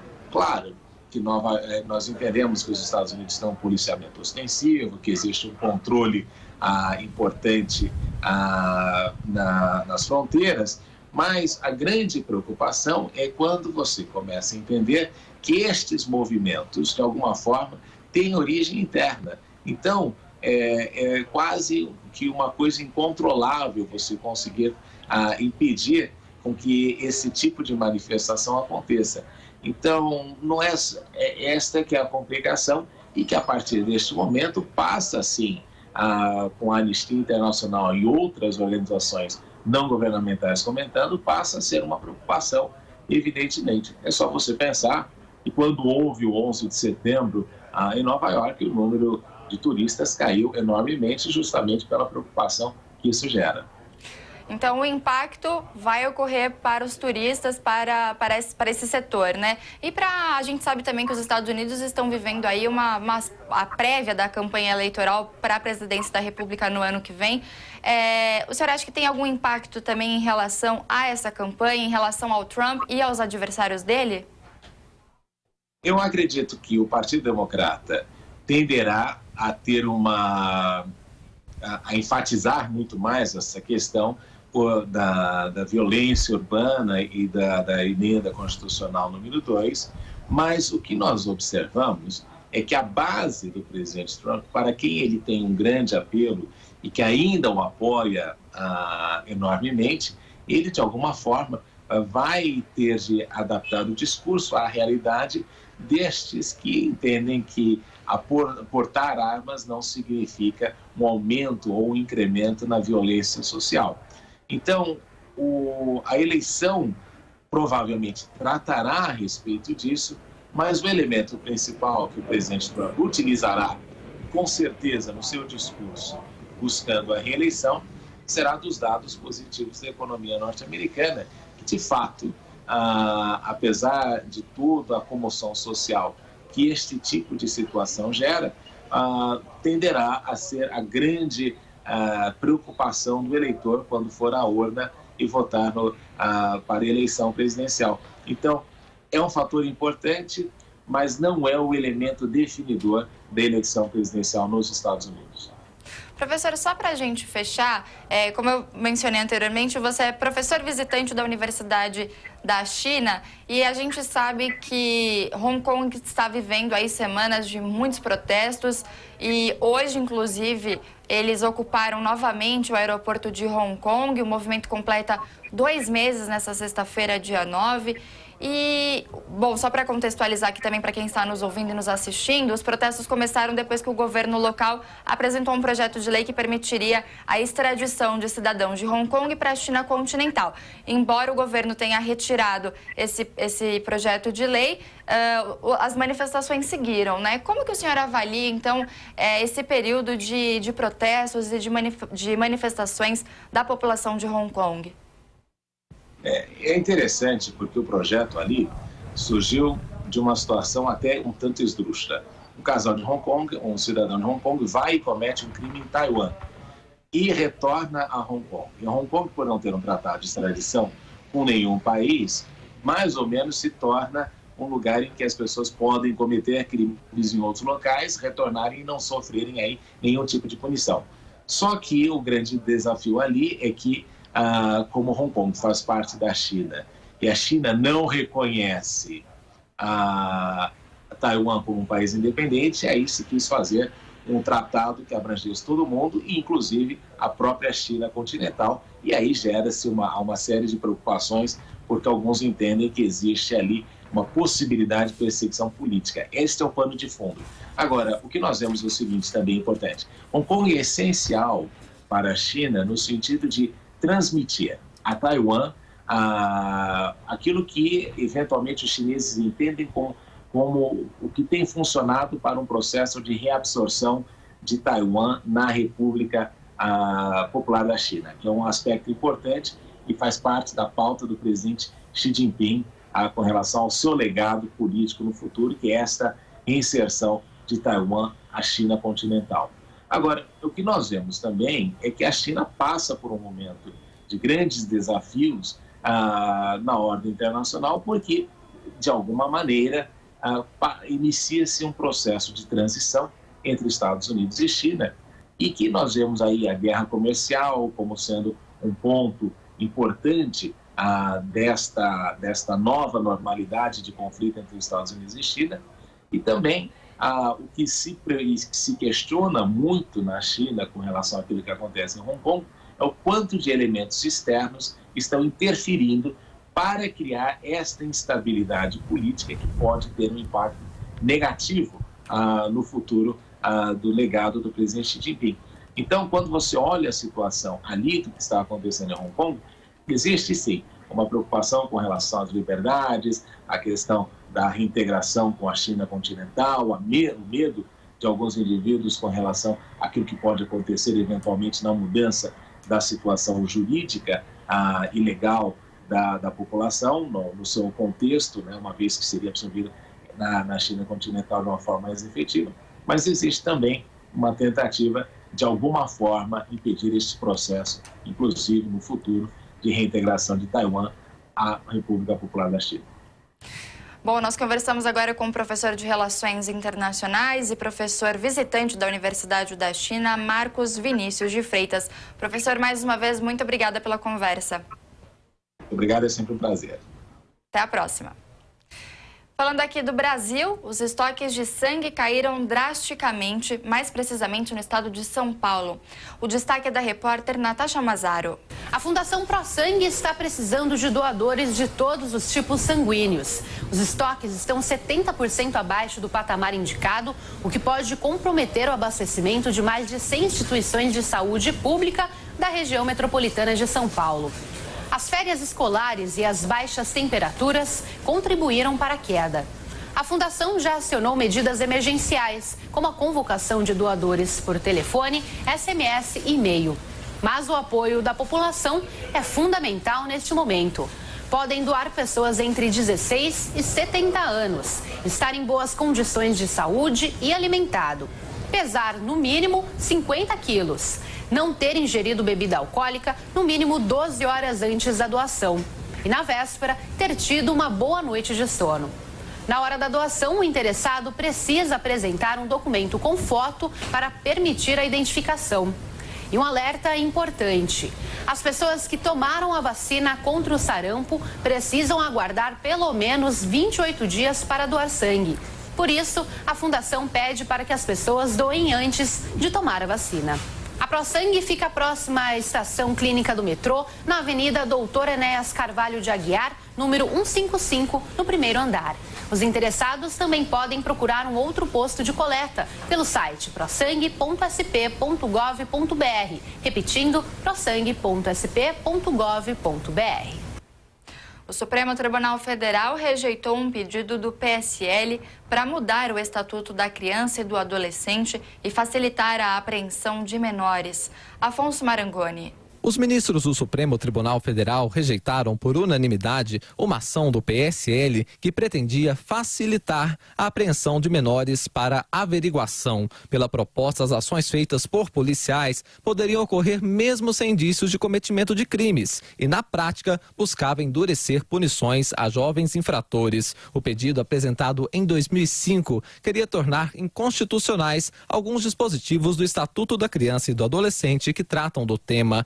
Para o plenário do Supremo, o Estado deve assegurar direitos fundamentais aos menores, entre eles a liberdade. Os magistrados entenderam que as mudanças agravariam prejuízos sociais para crianças e adolescentes em situação de rua. No voto, o relator da ação, Gilmar Mendes, disse que o pedido buscava eliminar completamente o direito de liberdade dos menores. Serviriam ainda para a implementação de uma política higienista que, em vez de reforçar a tutela dos direitos dos menores, restringiria ainda mais o nível de fruição de direitos, amontoando crianças em unidades institucionais sem qualquer cuidado ou preocupação com o bem-estar desses indivíduos.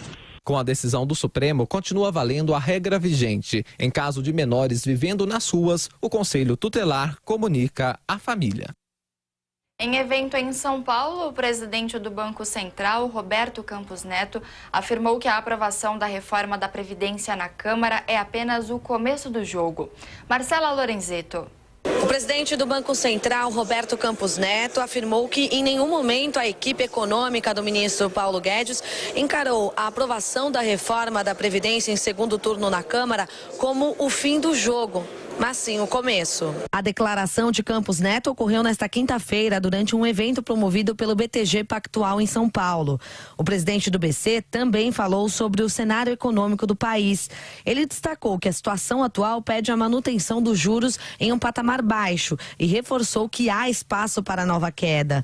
Campos Neto afirmou que o cenário permite juros baixos em grande parte do mundo, o que é positivo para países emergentes, estimulando fluxos de recursos. Os países que fizeram mais ou menos o dever de casa estão com juros baixos, não tem um problema inflacionário grande no mundo. Então, acho que nesse sentido, os mercados emergentes são favorecidos pelo fluxo. Mesmo com as condições favoráveis, o presidente do Banco Central acredita que há seletividade na aplicação desse dinheiro por parte dos investidores. O presidente Jair Bolsonaro afirmou nesta sexta-feira que o governo avalia tirar o Conselho de Atividades Financeiras do Ministério da Economia e assim colocá-lo sob a estrutura do Banco Central. Segundo Bolsonaro, a medida serviria para livrar o órgão do jogo político.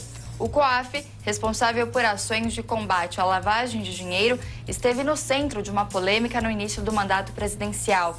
Assim que assumiu, o presidente editou a medida provisória da reforma administrativa, com mudanças na estrutura de ministérios. Uma dessas alterações previa o conselho na alçada do Ministério da Justiça, de Sérgio Moro. No entanto, durante a tramitação da medida no Congresso, parlamentares aprovaram voltar o COAF para a economia. Questionado se o órgão poderá ser vinculado ao Banco Central, Jair Bolsonaro confirmou a possibilidade e disse que o presidente do Banco Central, Roberto Campos, seria o responsável por escolher o comando do COAF. Agora são 11 horas e 58 minutos. O Jornal da Manhã, segunda edição, fica por aqui. Muito obrigada pela sua audiência e pela sua companhia. Você acompanha agora o Camisa 10 no canal do YouTube Jovem Pan Esportes. Um ótimo final de semana para você e a gente volta na segunda-feira, às 10 horas da manhã. Jovem Pan News. Jovem Pan.